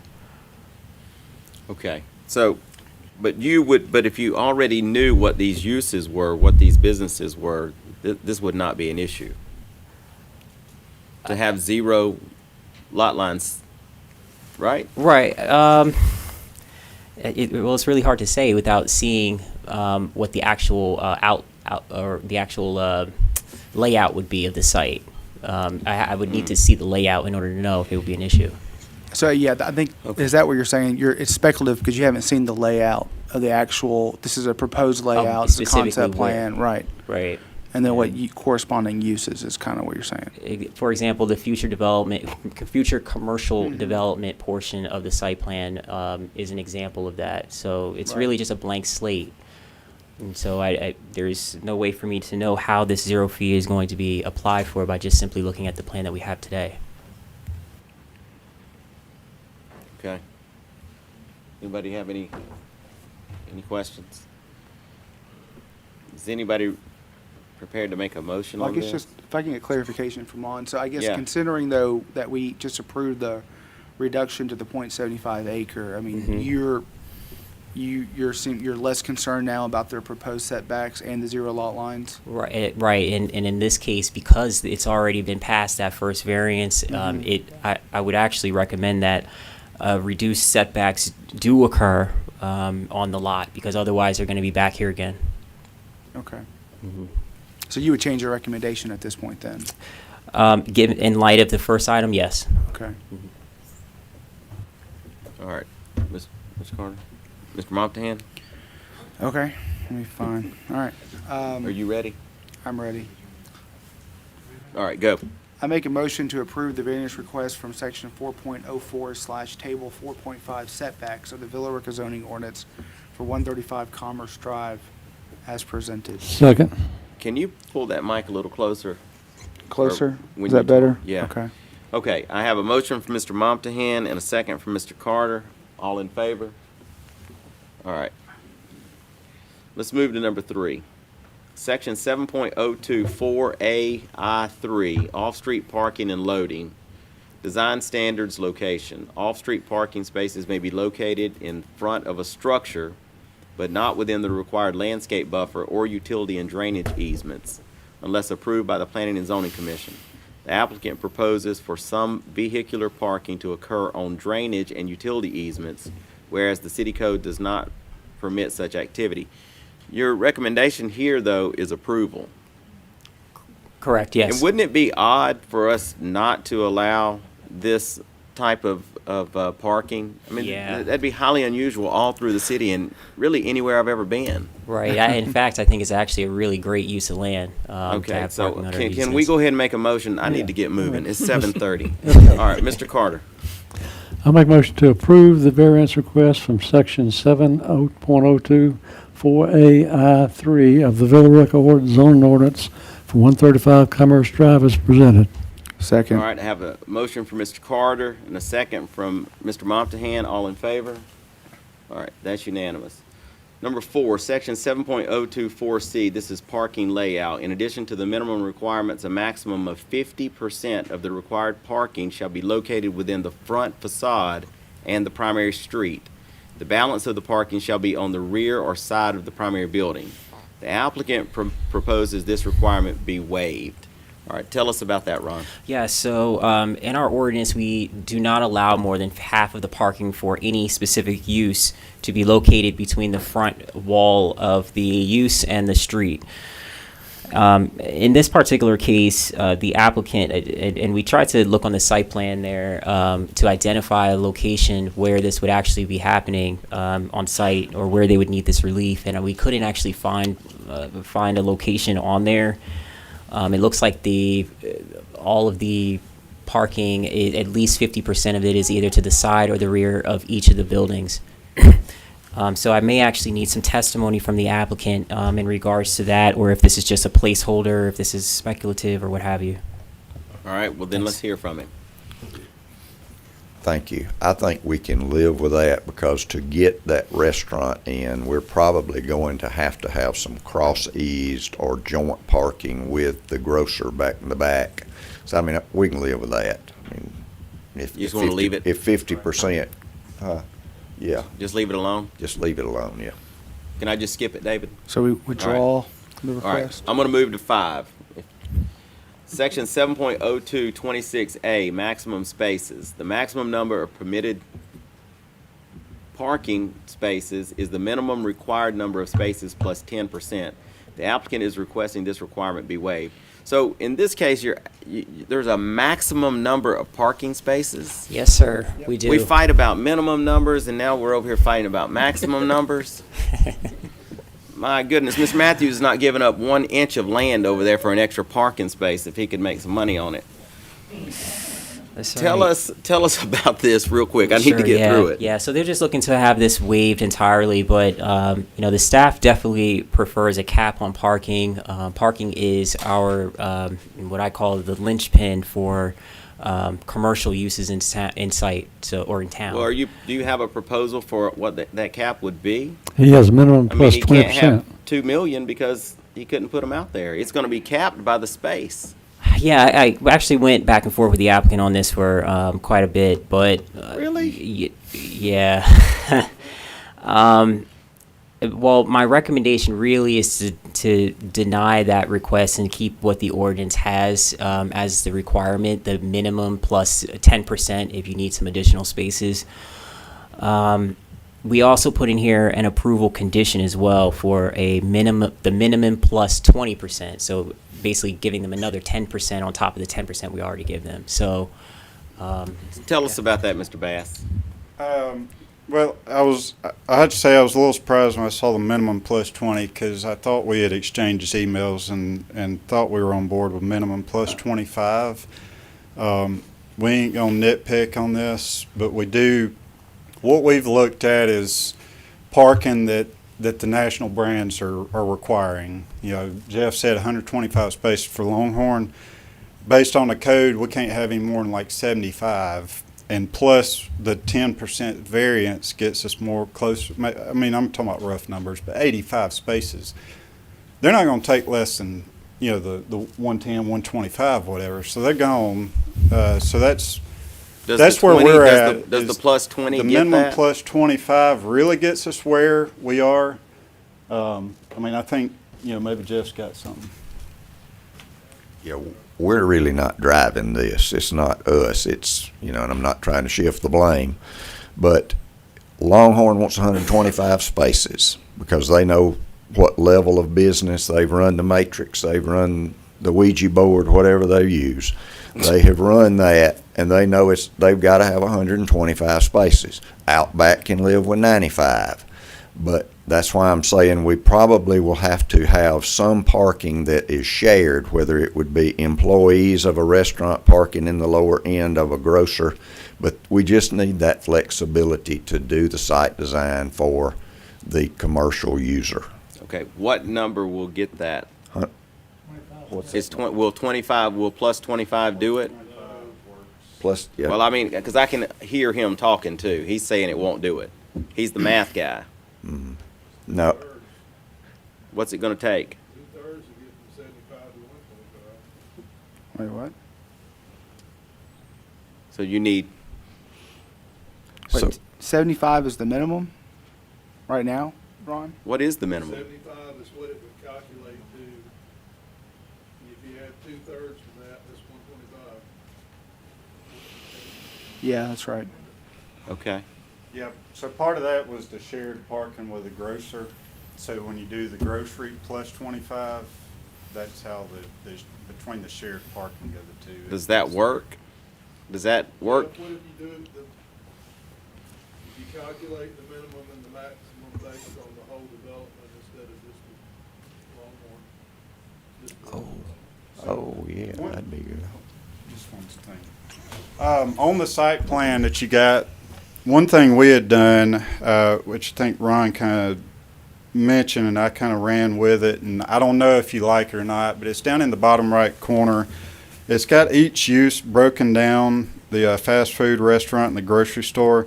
It shows the minimum parking required, the maximum parking allowed by the ordinance, and what we've requested for each lot, and the increase beyond the ordinance allowed.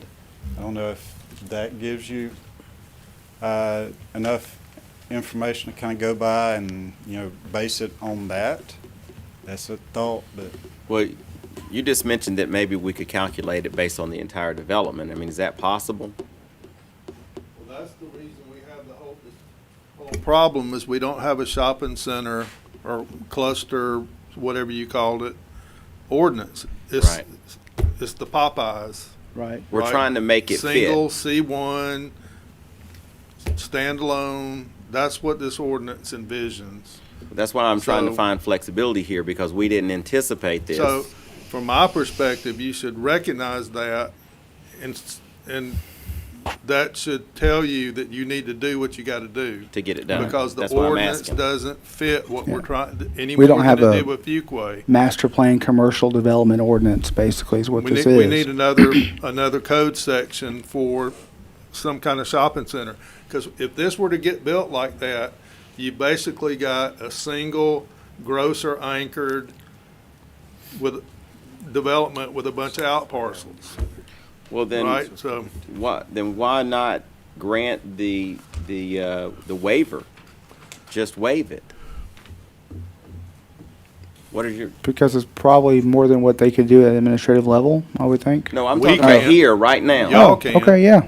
I think that's what Why don't we're we just working do on, that? right? That gives them the flexibility, and we don't have to worry about this, whether this 25 or 30 or whatever works. But do we want to put a number certain in there that they can not go over?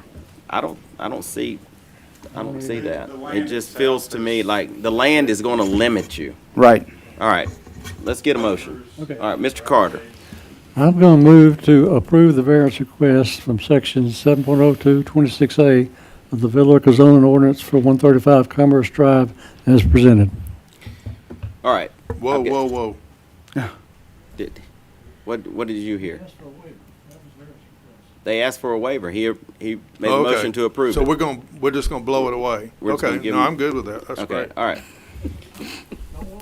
No, I was Yeah. worried about it being 20. Slow down, I don't have any extra minutes. I was worried about it being 20% or something. That No, didn't work. I've got a motion for Mr. Carter. Is there a second? Second. I have a second from Ms. McCoy. All in favor? All right, that's unanimous. Let's go to number 6. Section 7.056, parking area landscaping. All parking lots, including parking spaces, excluding interior drives and loading or unloading areas, shall be separated from all public or private street right-of-ways by a landscape screen that is a minimum of 20 feet in width. Parking areas adjacent to other developed parcels shall require a planting area that is a minimum 10 feet in width. The applicant proposes for no landscape screen applicability along the interior private drives or the interior property lines. Doesn't this get back to what we were just talking about, that it's this type of development that we didn't anticipate? Yes. That we have to find flexibility for to make it work? Yep. Okay, do y'all have any questions for Ron? Well, I mean, I kind of like the idea of the approval condition here, because at the same time, we don't want a sea of parking lots or sea of cars on a multi-acre tract. So I think that's what the intention there and the ordinance would be. So, do you have some proposal for that? Well, there's a Oh, the proposed, let me see the proposed conditions. I do want to make a comment Yes, sir. about that. You read it. This excludes interior drives. Mm-hmm. We have interior drives, so, I mean, that's been the thing that's been in question is the applicability of that. So we were trying to clarify that out, that, David, you understand that question? I do not. No. Do it again. the buffer, or whatever you want to call it, it applies to all parking lots, but it excludes interior drives and loading, unloading areas. So if you go back to that site plan, the parking abutting the interior drive, in my opinion, is not, that landscaping is not enforced there. Now, if you look at it, we are still, I mean, you know, we want to put an aesthetically pleasing development together. So we have that main entryway off Commerce. We don't have any parking on that. I mean, we could have easily just flipped it around and added parking right up on there and paved a C from, you know, building to building right through there. We do have some landscaping between, that's separating that drive from the parking areas. We also got that sidewalk going down through there for pedestrian connectivity as well. But that's, you know, one of the areas I was seeing that I just don't see the ordinance applying a buffer there. We got two questions here. One, does it even apply? And that is a question for you. But beyond that, would you all be okay with the proposed conditions? Did you see it? Have you read it? Well, we thought it was going to be, the condition was going to be a reduced landscape buffer of 5 feet, but it's now 10. That is pretty burdensome on the property. All right, David? Well, I was trying to look at the site plan to determine, you know, where we would say that there should be landscaping included on that. Right. So John, if we change the recommended approval to 5 instead of 10, you're good with that? I'm good with that, yes, sir. I mean, we want to maximize the yield on that piece of property, but I also know that it's just like lipstick.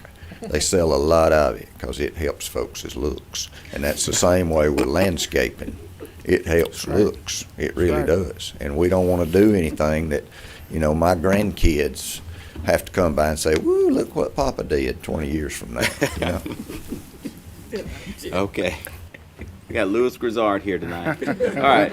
So if it was a buffer of 10 foot, I'm sorry, if it was 5 instead of 10, then you would be good with that. Okay. Can somebody? I'll do All right, Mr. Momtahan. All right, we're on number 6. Mhm. Okay. All right.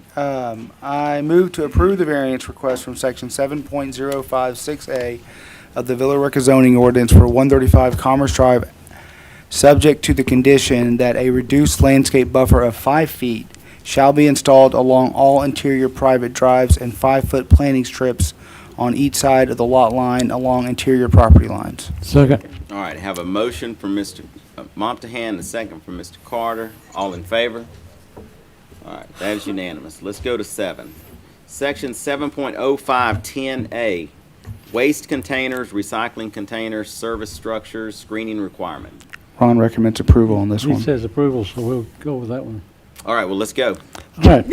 I move to approve the variance request from section 7.0510A of the Villa Rica zoning ordinance for 135 Commerce Drive as presented.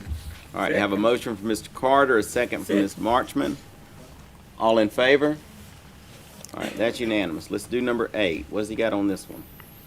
He wants to fight again. All right.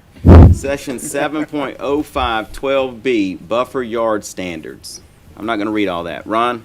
Sure. The yeah. applicant is proposing no buffers surrounding 628 South Street and is proposing a 20-foot landscape buffer with an 8-foot tall opaque fence along the northern property lines of 727 and 731 Meadowlark Drive, and a 15-foot landscape buffer with an 8-foot tall opaque fence along the northern property lines of 723 Meadowlark Drive.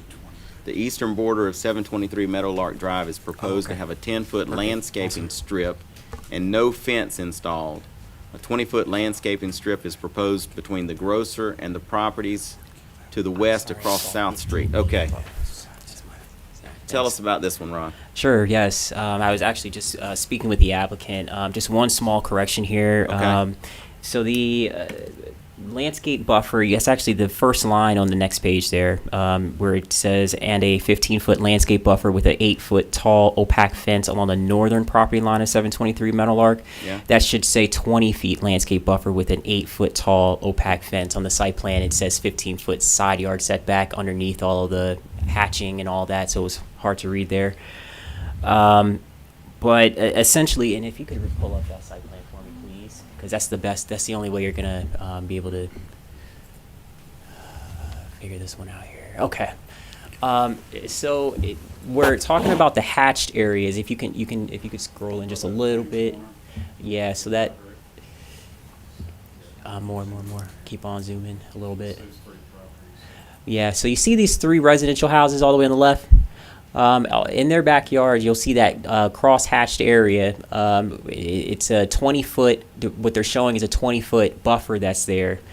We require a 75-foot buffer, being that it is an R1 single-family detached construction right next to a higher in density C2 zone.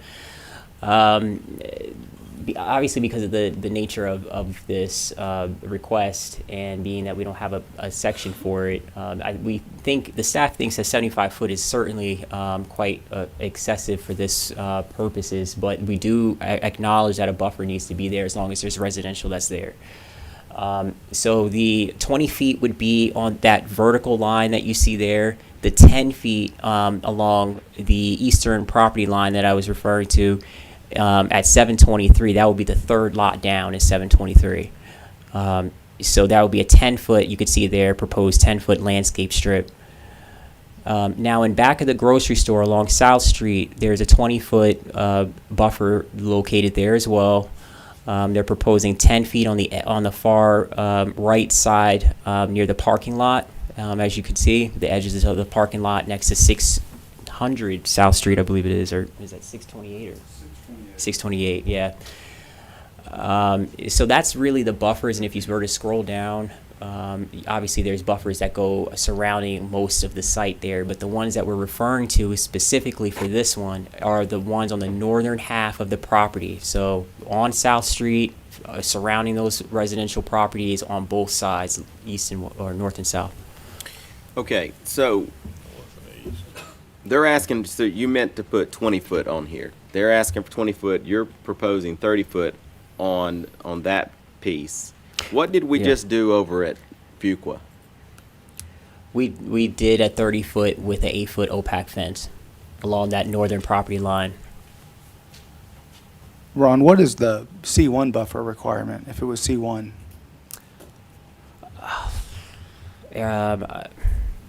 Don't quote me here, but I don't think there is one. If it's you're saying C1 from C2, or are you saying No, from C1. R1? What would be the buffer between C1 and R1? I don't really have that. Let me see if I can pull it up. There we go.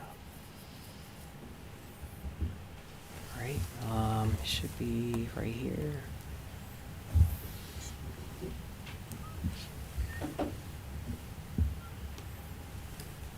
Here we go. This was C1, so it would be a type 3 buffer, so that would actually be a 30-foot buffer required. Okay. Yeah. Okay, well then let's hear from Mr. Bass. Yeah, so all the buffers he was mentioning, it's related to the zoning stuff right there on there. You know, we thought that a 20-foot with a fence would be sufficient, given enough width to plant it and get it nice and dense, and have the fence in there as well. We do have an issue, if you can go back to the site plan, the 10-foot landscape strip that we're showing along, what is that, 723 Meadowlark. It's there between the proposed driveway and the property. That one, we didn't show any at first on that side, but then we had kind of worked back and forth to propose a 10-foot buffer strip there to improve the aesthetics there. I'm worried with that 10-foot adding a fence that's going to look really ugly, especially depending on where the fence goes, because the way the buffer is reading is 50% is on the adjacent. So we'd have like 5 feet and then a fence and 5 feet. I just felt, in my opinion, it would be more aesthetic if we, planted that 10 feet alone and let it be that. Then the plants, as they mature, they're not constrained by the fence as well. I just think it'd look better overall, in my opinion. Well, I'm curious too, who takes care of the property when you put the fence up? That's the other problem too, is if we don't set the fence on the property line, then who takes care of it on the other side? Because the owner's not going to go around and maintain the other side. I wouldn't think that. If you don't have a fence, you have a problem with kids cutting through from high school to the development on foot. Yeah, no, I don't. I wouldn't propose no fence. It's the setback, the buffer that I'm trying to get worked out here. So the 30-foot is too much. What about what? We can live with the 20 and the 10, and then I don't mind putting up a fence. I put that fence up originally 30 plus years ago because the little lady that lived right across the street used to wear me out because of the folks that were driving through there. So we put that fence up and cut the little notch in there where Mr. Talent could get his bicycle through there to go over to the Ingalls. That's been a long time ago, but and those truly, those are going to be, that neighborhood has a great opportunity to be a higher and better use opportunity for everyone there. If the school don't want it, I do. So there are going to be people that are, as they age out, which Miss Cox, bless her heart, she's left us. I think her kids still live in the house. Good folks. You never wondered where she stood because she would tell you flat-footed. But we don't mind putting up the fence on the property line and then 10 foot of landscaping. And we're, with that driveway, we are basically burning that lot to access the back side back there because I'm trying to move away from that existing drive right behind the marathon station because it's not pretty. Okay. So if it were, so you could do 20 on that, foot on that piece. The two pieces are whatever that runs north and south, and then the piece running east and west, we do the fence against the Talent property and a 10-foot landscape to soften up that driveway going in. Okay. So just so I can be on the same page, if you're looking at the approval conditions that Ron proposed, basically, it sounds to me that you would be in agreement if we reduce that 30-foot landscape buffer to 20 foot. 20. And then everything else on that, in that paragraph, you're good with, John, Jeff? So, Ron, is there some extraordinary reason why we couldn't get those other 10 feet? You've already said the 75 was extraordinary. Excessive, yeah. Oh, excuse me. Right, so 30 feet, I think how I ended up arriving at the 30 feet, ranging from a 75-foot buffers to 10-foot buffers. We only have 4 choices in the ordinance that it provides us, and it depends on the zone and boundaries and which zone is next to what zone, as we know. So I ended up actually going with the type 3 buffer as it seemed the most appropriate, especially from a C1 type of development, and being that the setbacks are being reduced to like a C1 style, the lot sizes were being proposed as such. I looked at it as, being sensitive to residential uses that are already there and seeing the need for more than 10 feet, but certainly a lot less than 75 feet, because as the applicant did say, it is certainly a transitional area, and this is another example tonight of why it's transitional with these introduction of new uses going on. So. Okay, so the approval of conditions with that first being 20 foot and then everything else the same in the paragraph. Yeah. Anybody? I have Interested in doing that? one more question, if All I right, could, go just ahead. for the applicant. I mean, so if we recommend this approval conditions, change out the 30 to a 20, but we caveat it that it's as long as the use is a C1 use. So if you come in for something that's not a C1 use, then you're going to have to reconsider that. Is that okay with y'all? Because you are in a C2, so technically you have the right to do C2 uses.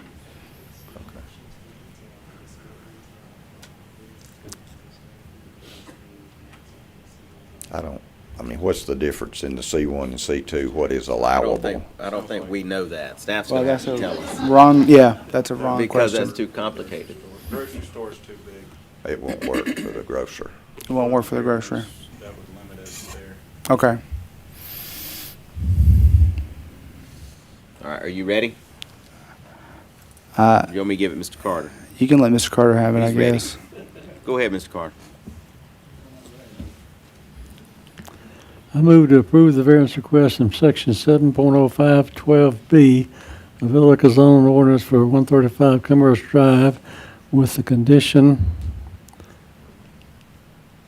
that a 20-foot landscape buffer with an 8-foot opaque fence is required on the northern property line of 723, 27, 727, and 731 Meadowlark Drive, a 10-foot buffer and 8-foot opaque fence along the eastern property line of 725 Meadowlark, and a 20-foot planted landscape buffer along the South Street, and a 10-foot buffer surrounding 628 South Street. Okay, and just clarify that 723 Meadowlark. All right, I have a motion from Mr. Carter. Is there a second? Second from Ms. Marchman. All in favor? All right, that's unanimous. Okay, the last one, section 9.046C, storefronts. Ground floor retail shall be transparent for 75% of the total ground level facade. The applicant is proposing 40% transparency for ground floor elevations. The reduction is reasonable given the use of the interior of the proposed uses. However, the request is self-imposed and speculative. So, tell me about this one, Ron, real quick, and then I want to hear from Mr. Matthews, actually. Yeah, I think the nature of it being speculative is in the sense that we simply don't have elevation drawings. We don't really know what the design is proposed to look like at all. So, you know, that was really where that came from. So we had to recommend denial if we can't. Yeah, we've looked at this type of a use several times lately with the other stores and with Fuqua over there. Mr. Matthews, you want to speak to this one real quick? I think we're probably...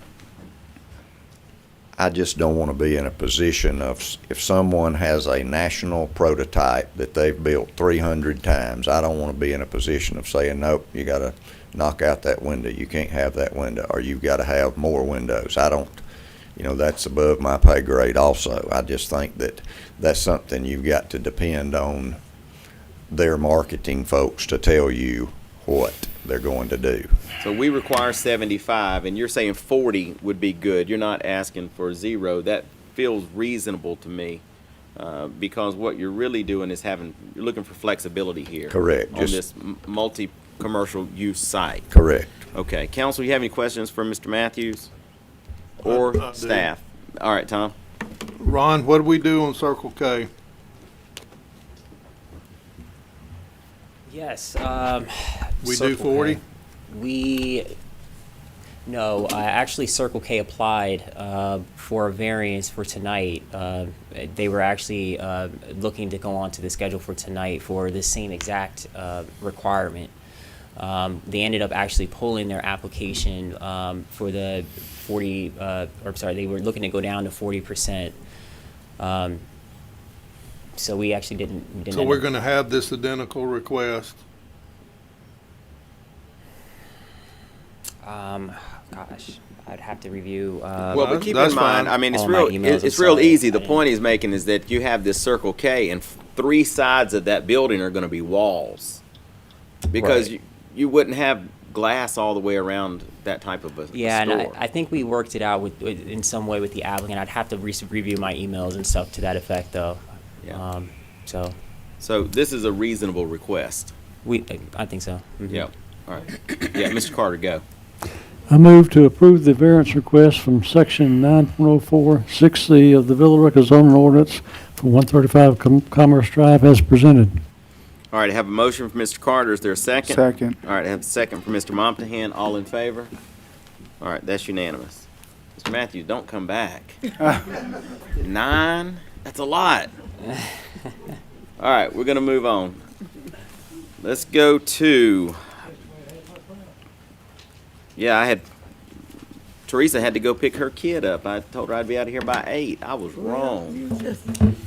All right, let's do 6. VA-14-23. This is 2 variances from Townhome Architectural Design Standards, Section 9.03 on the Mirror Lake Boulevard. This item also has a public hearing. Ron? Yes, thank you, Mayor. The applicant here is Flournoy Development Group, and they're requesting these 2 variances from our architectural standards section of the ordinance 9.038 and 9.034F. Those sections deal with garages and driveways. So the applicant is requesting to put in 1-car garages in lieu of the 2-car garage requirement.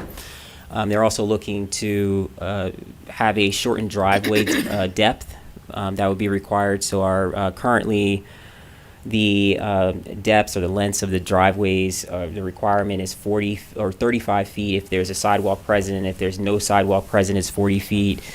So the applicant is requesting for 23 feet in driveway length. And the development does have sidewalks, so 35 feet would have been the requirement, so there's a difference of 12 there. And the applicant is here to speak on their case tonight. Okay, how wide are these units? 24 feet. Okay, they're 24 feet, but they still want to do the single car? Single car. Okay. Counsel, do you have any questions for Ron before I bring the applicant up? All right, is the applicant present? Yes, sir. Can you put the site plan up? Good evening. Yeah, good evening. I'll try to be concise. Luke Addison with Flournoy Development Group, 2401 Craigston Drive, Columbus, Georgia.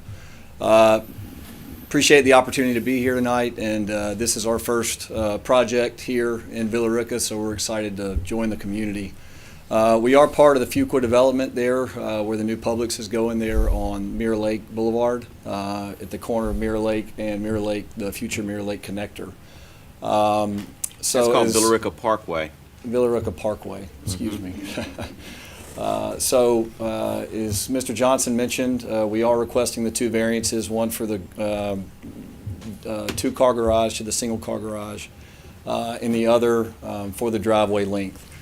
We have gone through several iterations of site plans here with the townhomes. As you can see, it's an interesting shape property, and it's a bit challenging with the detention ponds that we have here. So obviously, as we try to maximize, highest and best use while also maintaining integrity of what we're really hoping to do with the property, with having a premium townhome development here in Villa Rica, we feel that it's necessary for those 2 variances to be in place.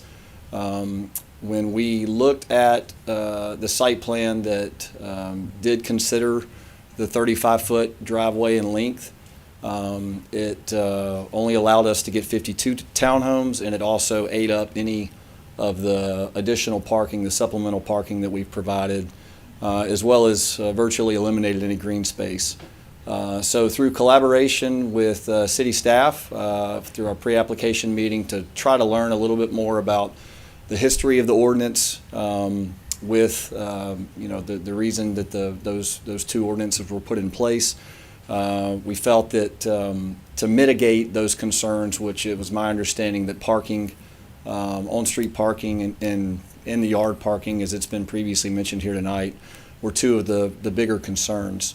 So we have provided an additional 48 parking spaces, as you can see, and we've also added green space that's sort of seen as a central town green area with grilling areas and picnic areas to serve as amenities for those townhome residents. So I'm happy to answer any questions. I could go on, but yeah. Okay. Can we, do these images on the left there, they show front elevations? Can we pull up a front elevation over on the left-hand side? Yes, so that is one. But those are two cars. That's correct. Is this one at the top, is that one car? The one at the top is a rendering of our project. So one of the primary purposes that we prefer the single-car garage is the design, aesthetic, the architectural design. You can see, it may be a little hard to see on the screen, but the design is far superior, we believe, to the image below with the two-car garage that, as I mentioned in the application, when you drive through a townhome development like this, it starts to sort of feel like a sea of garage doors. And so we don't want it to feel like that. We want it to feel like homes, more like single-family homes. And we feel like that we've accomplished that by, or would be able to accomplish that with the single-car garages. Yeah, I have to tell you, I am often really reluctant to consider single-car garages, and I thought earlier that if you guys were going to try to come in and do 22-foot or somehow reduce the width, that I just couldn't see how that would work. But that image there really does make that one-car garage something that seems palatable because it's still on the 24-foot. All right, let me see if council has any questions for the applicant before I do a public hearing. Anybody? Mr. Carter. As I understand, you want all of them to be one-car garages. That's correct. You're not allowing for any two-car garages at all. Well, so the footprints of the buildings, as you can see, and it was actually implied earlier through another applicant, but you have sort of standards for like pieces, sections of the buildings to where you get efficiency by the number of units that you have per building. And so in a smaller townhome development where we're only talking about 56 townhome units, it would just really 56 units, that's all we have here? Correct, yes. Okay. It would make the development less efficient. Yeah. Okay, anybody else for the applicant? Ms. McCoy. Are these units for sale or are they for rent? They're for rent. Okay. Anybody else? All right, let me do a public, oh, I'm sorry, Ms. Warmoth. So is this a gated community? It is not. Because the last one was gated, correct? It was. Okay. And then, so you're wanting to shorten the length of the driveway and go to one car? That's correct. So in the plan for additional parking is you've got a parking lot with 40 some odd spaces, you said? Correct. As you can see in the site plan. How many did you say it was? 40, either 46 or 48. Okay. 48. So not quite one for every unit, but. So in my experience, being in an HOA development, people tend to just park on the street. They don't tend to use a parking lot. So I guess my concern is shortening that driveway and expecting people to not park on the street. So my question, I guess, is what is the plan if they don't use that parking lot? So as it was mentioned again by an applicant earlier, we have an in-house management company that will manage the townhomes because they are for rent. It's not it will not serve like an HOA. You'll have an on-site manager on site during business hours that would monitor that as well. But they would be public streets. That's correct. Right.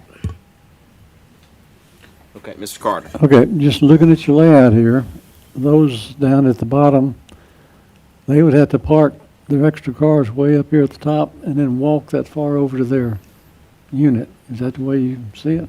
Because all your extra parking is up at the top. That's right. And as you can see from the setbacks and the buffers on the bottom part of the site plan, it does make it a challenge. Which is, we do have connectivity through the community with the sidewalks, and that is really how we envision this community as a whole. I mean, that's what makes us excited about the development is we really see this as something that Villa Rica is, it's unique to Villa Rica with the walkability here in the area, and I think that the city sees that as well. Otherwise, the vision to have that connection to downtown probably would not have had the foresight to do that. But we do have sidewalks throughout the community. that will allow residents to walk up to the shopping center up above where the Fuquay Public Shopping Center is. All right, Mr. Montan. I have a question for David, actually, since this is I guess this is going to be a public street, as Councilwoman Warmoth pointed out, but yet we're having a private entity, I guess, managing it. So if someone is parking on the street, who has the authority to cite them or ask for that car to be moved? Because in my experience with HOAs, oftentimes HOAs say, we can't, they're public streets, we can't enforce the on-street parking. Properties? Yes.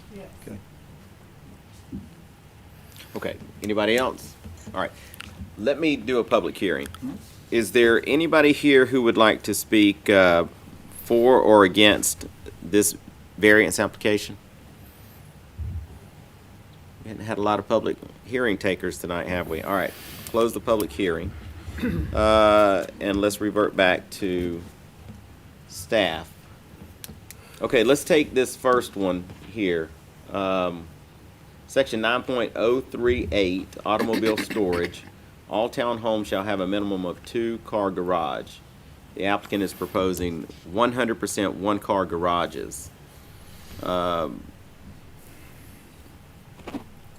does anybody have any questions for staff on this? Let me get staff up. Okay, I was going to ask a question about that. From the applicant? From the applicant. Yeah, let's do it. I guess if you could pull those two elevations up for me again, Leanne.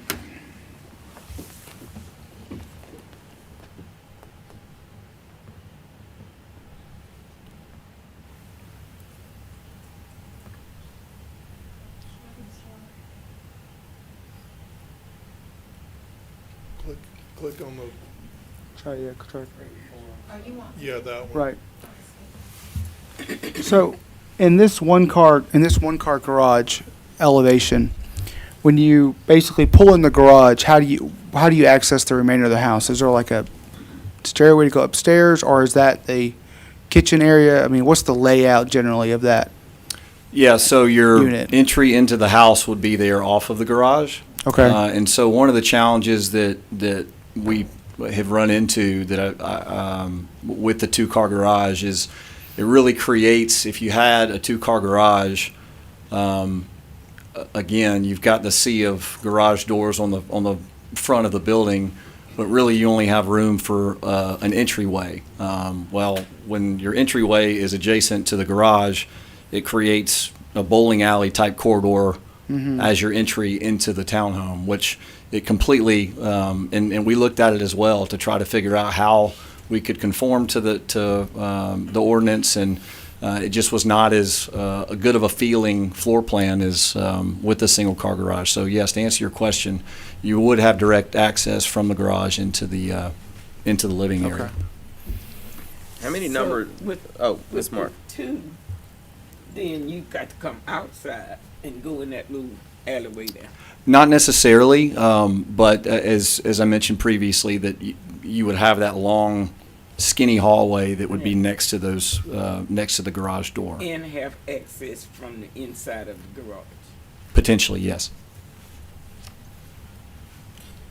How many bedrooms are these?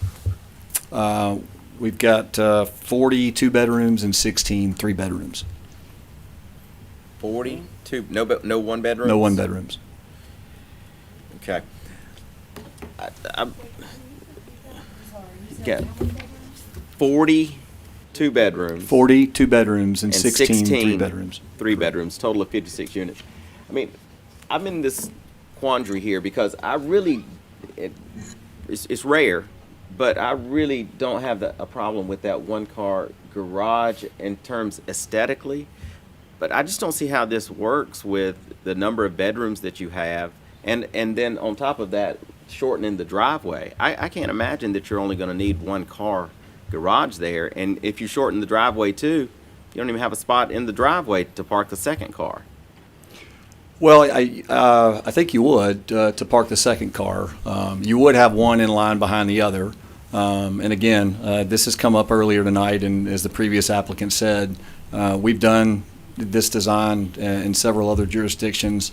And it's worked very well. We've done it in other jurisdictions where we did not even have the additional parking. We would not venture into a project that we felt like would be, if the resident's not happy, it's not a successful development. And if we didn't believe that this works, then we wouldn't be before you here tonight. So.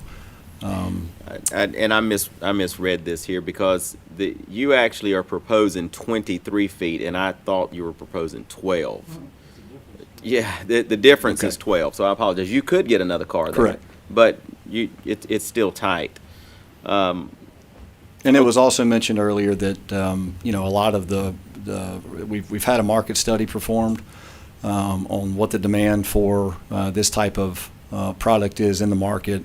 We are expecting a significant amount of single, elderly singles, widows that may not even have a car, but would have a Do these have car. masters on the main?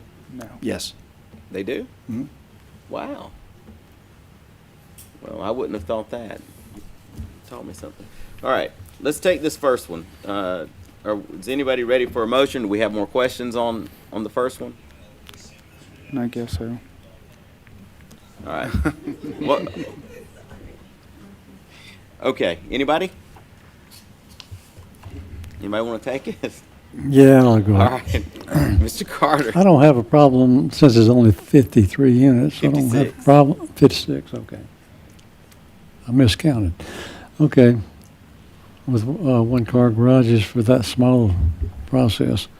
I'll move to approve the various requests from section 9.038 of the Villa Rica zoning ordinance as requested by Flannery Development Group as presented.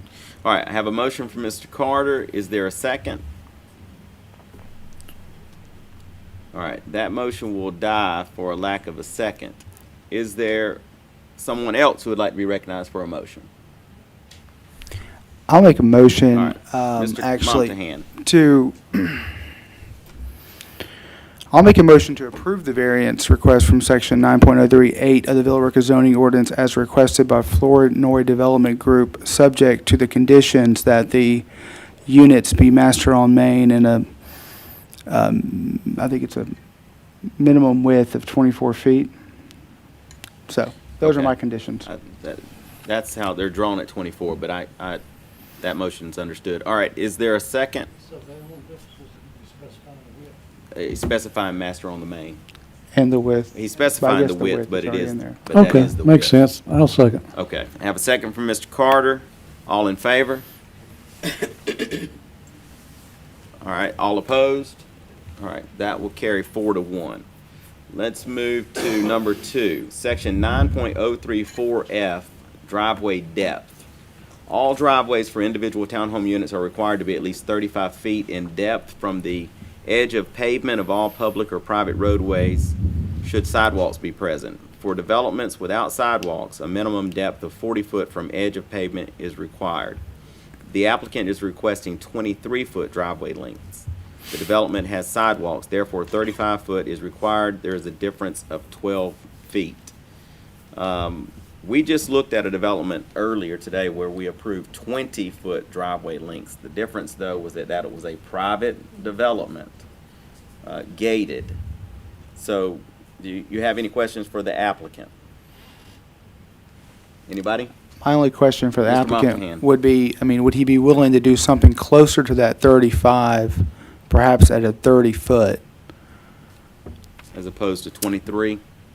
So I think that in looking at the site plan, I think that there are certain townhomes where it will be very, very difficult to stay true to the site plan with anything more than 24 feet.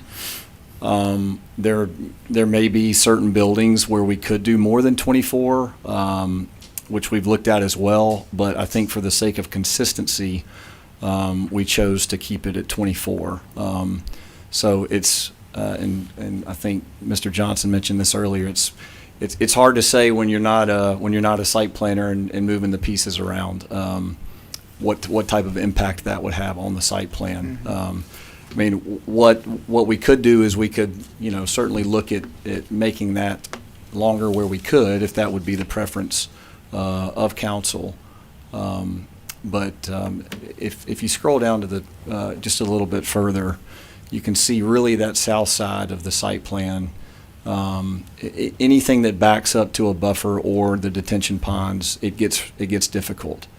And then obviously in this central part of the site plan, it's tight in there and we don't want to eat into the green space in there. So I know that doesn't directly answer your question, but we could certainly look at making them longer with certain buildings if that would help. But Can are I you ask saying your David number a is question? actually 24 instead of 23? Did I say 24? I'm sorry, 23. Okay. Yeah. All right. Mr. Montan? Well, I have a question for David. Okay. So, David, correct me if I'm wrong, maybe Ron, if we deny this, they can't come back for some period of time, is that correct? Correct. Okay, That's 12 months. 12 months. okay. You have any other questions? No. All right. All right, Ms. McCoy. So you're saying that these back here on, I guess, the south side, those would be the hardest ones to make longer driveways? Those are more difficult, and then the ones to the right of that back up to that detention pond Right. are more difficult, correct? Okay, now the ones to the north, are you saying those would be easier? We do have a little bit more room there, yes. But yet those are the ones closest to the parking spaces. So the ones that are closest to the parking spaces are going to be the easiest to do a longer driveway, and the ones furthest away, which are probably the ones we're most concerned about, are going to be the hardest to do a longer driveway. That's a fair assessment, yeah. Okay, because my concern is the ones on the south side, because I can just see the parking's all the way up there, and people, if they have guests over and stuff, they're gonna park in the street, and it's gonna block up the street, and there's gonna be complaints. That's my concern. And I think the notion of, to kind of piggyback off what your concern is there, the notion that we're going to be kind of marketing these to single individuals or older individuals and expect them to walk halfway across. That's a good point. So. And Councilman Montahan, I'm going to correct something that I just told to you. Apparently today, somebody specifically looked at that one issue as to whether or not you could reapply for a variance, and the rules are different from Okay. that, from a rezoning. So he would not be precluded from coming back with a different variance request if it is denied. As early as as early as December? Yep. It's another cycle, notice. Yeah, I mean, it's going to take 2 Oh, months, for the at least 2 variances. months to get back. Yeah. I would say as it relates to your question a minute ago, and this is somewhat careless of me to say, but you potentially would have the opportunity to shift those buildings on the north side of the site plan to where the room, that area shrinks, which would then allow you to grow. It would shift the roads around, and it would allow you to potentially grow those driveways on the bottom part of the site plan. Again, I don't have the mouse here to move pieces around. That is something that we could look at and consider as well. I do know that it was very intentional when we site planned this to try to create as much buffer between the back of the Publix and those townhomes for obvious reasons. Okay. Ms. McCoy. I have another question, because I'm trying to orientate myself. I know the area. What is that? The Villa Rica Parkway is the road you're On showing? the left, correct. So then, this is the side. This is the side that goes to, that's on the current Mirror Lake Boulevard. No, Which side? that's west. Oh, okay. So if that's west, that's east. So that's the side that's gonna. Publix is right there. Well, the new one or the old one? Hmm? The new one or the old? The new one's just above this. Okay. So Okay. This is industrial over here. So this one, like the Publix will be right here? No, it's above it. Straight up, yeah. It's industrial to the right. And then Cleghorn Anderson is below it. Okay. Mayor, Okay. I got a question. Okay. So I don't want to create a guaranteed police issue. And if we have 3 bedrooms with 1 garage and a short driveway, if that is not creating a police issue, I don't see how for those 16 units. So it may be that a comfort level might be more achievable with all 2-bedroom units. And even that's not a guarantee we're not going to have a police issue. But I'm not looking at the chief, but he wants to go out there and enforce parking on that street like he wants a hole in his head. No, well, we have that all over the city. We have those issues. My only. Yes, let me All right, go recognize Mr. Carter. Okay. They having a conversation. I was going to ask him. Yeah,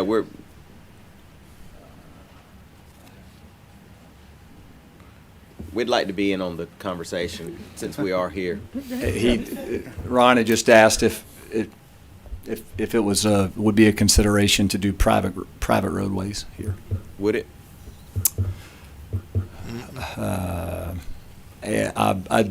guess I'd be curious what the purpose of the ask. Well, is it because you just saw that we treated private development with gates differently than we treated one where we're responsible for the streets and the parking and all of that. It becomes your problem. And the enforcement. And not our problem.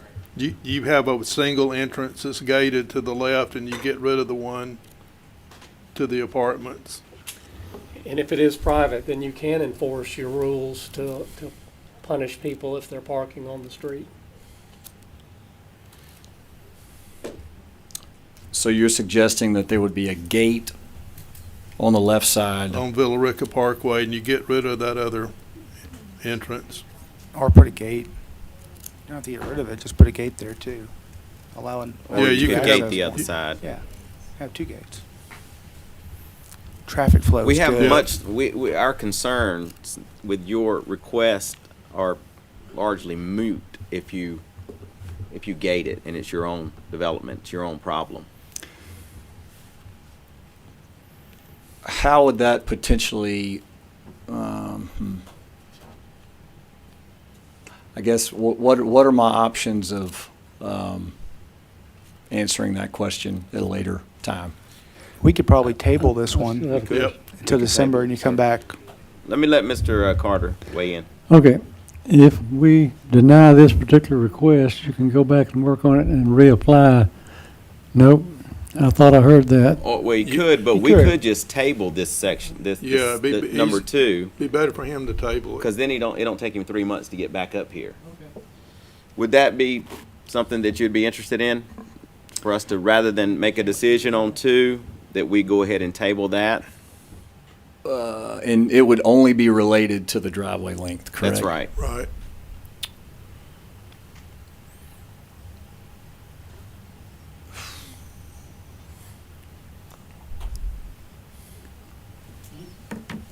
I mean, listen, my best guess is you're not going to get this number 2 tonight. So I was feeling optimistic. I know how to read tea leaves, and so a table is better than a denial. Correct.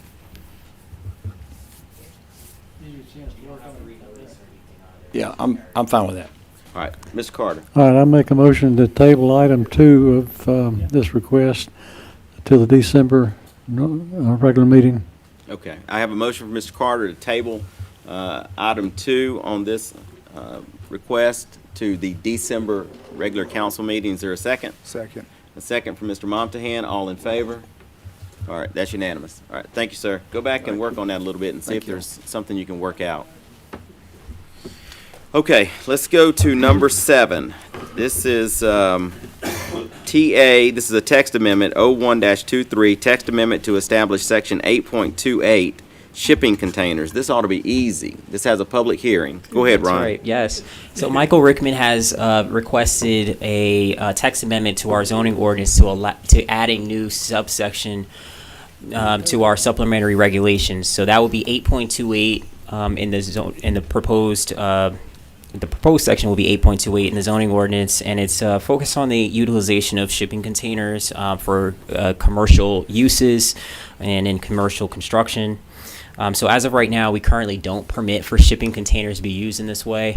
The staff has worked with the applicant here to for quite an amount of time. We worked together, and we came up with the set of regulations that's inside of your packets. So as a part of those regulations, this would be a permitted, this activity would be permitted as a special exception use, meaning that they would be still a requirement to come before the city council for a public hearing in all instances of these installations. We would also only permit them as special exceptions in the CBD, CMU, C2, and I2 zones. And the applicant is proposing this because he's interested in a development here, doing a development with shipping containers as the primary source of construction. And so the Planning Commission has recommended approval with conditions 4-1. The only condition would have been for the removal of CMU of the shipping containers from the CMU zone, and just leaving the I2, C2, and CBD zones. The staff is recommending approval, and we don't agree with the Planning Commission's recommendation as far as taking that CMU zone out. Essentially, the CMU zone is just a natural extension of the CBD zone, and we don't really have very much, as we know, we don't really have many vacant lots in this central business district. So naturally, the CMU zone is commercializing all the time. It's commercializing more and more as time moves on. So we think that this would be a reasonable request to put it in that zone as well. So the applicant is here to explain as well further. Okay, this is pretty easy. I don't need the applicant. Let me do a public hearing. Is there anybody here who would like to speak for or against this text amendment? Okay, seeing none, I'll close the public hearing. This is a text amendment. This is just going to allow for this, and so the application will come at a later time. I just want to move on to a motion. Sure. Mr. Carter. I move to approve the requested text amendment from Michael Richmond as presented. All right, have a motion from Mr. Carter. Is there a second? Second. Have a second from Ms. McCoy. All in favor? All right, that's unanimous. Let's move on to 8. This is CU-03-23, a renewal of a special exception use permit for 15001 Veterans Memorial Highway. This item has a public hearing. Is the applicant here? Is that you? Hadn't seen you in a while. Present this really quick, Ron. Sure. What is it? So Joseph Luderman, the applicant, is requesting an extension of his special exception use permit that was issued back in 2018. It has a 5-year renewal. He had 9 conditions at that time. We're proposing to keep 8 of those conditions. The one that we're proposing to go away would be number 7. It reads out an 8-foot opaque solid metal fence is to be installed around the entire storage lot. So that has actually been completed, as has all the other conditions on site. Okay, let me do a public hearing on this. Is there anybody here who would like to speak for or against the renewal of this special exception use permit? Okay, seeing none, I'll close the public hearing. This has been in place since when, 2018? That's right. Mm-hmm. Done exactly what he was supposed to do. It's a great use down there. I'm proud of what you did over there. I remember when it came through here. I see no reason why there wouldn't be an extension here. Is anybody ready for a motion? Mayor, I'm sorry, I do have a question. All right, Mr. Mompton. I just have one concern about removing that stipulation, because, I mean... It's already there. It's already there, but... Got to be maintained. Thank you, Tom. That was my concern right there. So, fair enough. Yeah. Okay. Sure, I mean, that's right. Staff recommendation was to remove it? I didn't figure y'all having a heartache over it, so... to remove that as a condition since it's been completed already. Okay, so the motion would be appropriate. Go ahead with that same motion. I move to approve the requested special exemption use permit by Joseph Lutterman as presented. Is there a second? Second. Have a second from Ms. McCoy. All in favor? All right, that's unanimous. Good. All right. Where am I at now? Zoning ordinance changes to chapter 1 through 3, 6 through 7, and 13. This also has a public hearing. Who's doing this? Is this you? It's me. All right, go ahead. All right, so again, and we've gone through this quite a bit actually in the last few months, so I'll keep this quite brief. But chapters 1, 2, 3, 6, 7, and 13 have been updated by the city staff. We provided 2 presentations, one to the city council, one to the planning commission. The planning commission voted approval 3-1 with conditions, and the conditions are outlined here. I don't know if you want me to go through those directly, but essentially, the staff is recommending approval. Those conditions from the Planning Commission, we are actually a little bit at odds here on the different duties and the different things involved with planning commissions as far as their update as a part of these chapters. So I don't really think anything is going to change as far as that is concerned. So we're recommending approval. Okay, so the conditions here are the conditions that were brought over by the planning and zoning. That's right, yes. And so they wanted to alter the P&Z terms, but Mr. Carter, you've already been through these terms, and these are the terms. Yeah, and if they read the whole thing we approved, it said it would continue every two years thereafter. So we covered that, even though they have expired. The terminology Mr. Mecklin put in it covered that. So They also wanted to remove training as a requirement. So every even year is they wanted for less one training step. and more power. Correct. So the city attorney, Kevin, and I have talked quite extensively with the planning commission. I don't want to go all into that, but we have expressed to them that these different wants and different conditions are certainly more than what a planning commission does in the state of Georgia anywhere. So and obviously the city council has doubled down at least twice in the last 4 years or last 3 years on these different changes that we're proposing today, including the planning commission changes. And so I think you guys have made yourself quite clear on that. So we're going to continue to express that to them as well. Okay, is there any further discussion? All right, is anybody prepared with a motion? I'm ready. All right. I make a Move to motion. approve the staff proposed updates. Yeah. Okay. I make a motion to approve the staff proposed updates.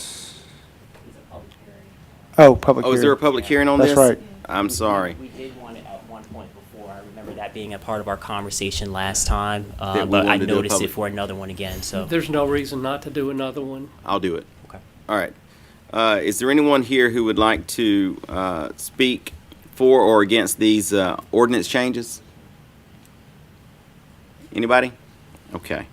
Seeing none, I'll close the public hearing. Mr. Montahan? Wait a minute. The Oh. question I had was, the staff has proposed updates to the zoning ordinance. What are the updates? It does not include any of this planning commission requirements, or those 3 items, those 4 items?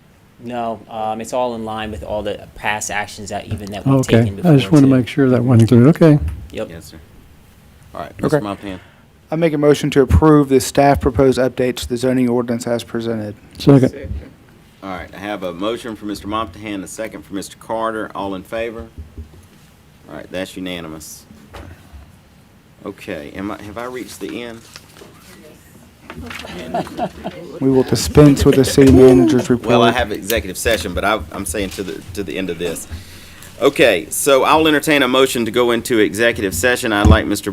Mecklin to read off the 2 purposes.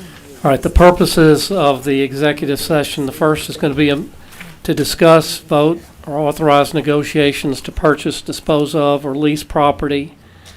It's provided in Georgia Code Section 50-14-3, and the second purpose is to meet with legal counsel to discuss matters covered by the attorney-client privilege, including pending or threatened litigation. I'll make that motion. All right, have a motion from Mr. Carter to go into executive session for the purposes stated by Mr. Mecklin. Is there a second? Second. Have a second from Mr. Montahan. All in favor? All right, we'll be in Mr. executive Mayor, I session. think it would be appropriate to just report that I do anticipate that at the conclusion of the executive session that there will be some action taken, again, in open session. Yes, sir. And I've already notified Joel. All right.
All right, folks.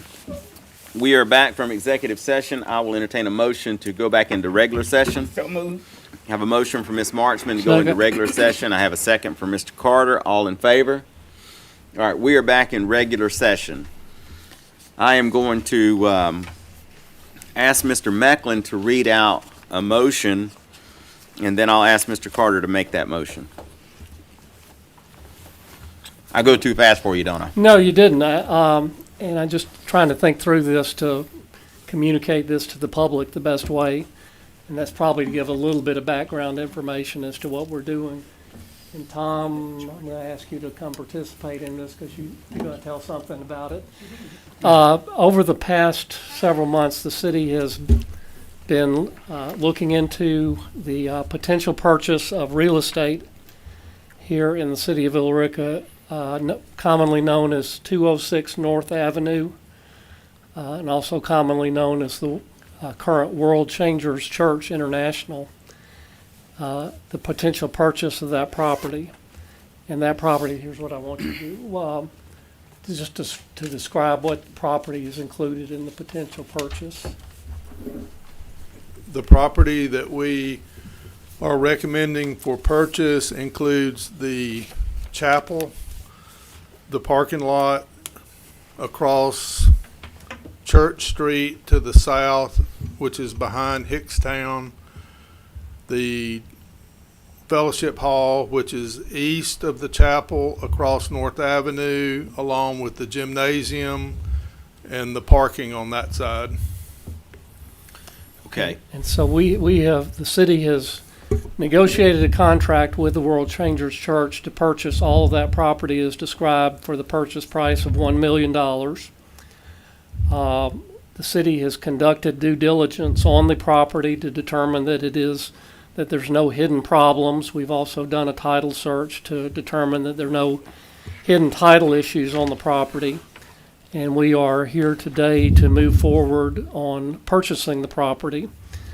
And so the actual motion that's being presented here today is, I'm going to state it, that I move to approve the commercial sales agreement between the World Changers Church International and the city of Villa Rica for the city to purchase the property at 206 North Avenue for a purchase price of $1 million, and to authorize the mayor, city manager, and city clerk to participate in the closing to close that sale at such time that it's ready to be closed.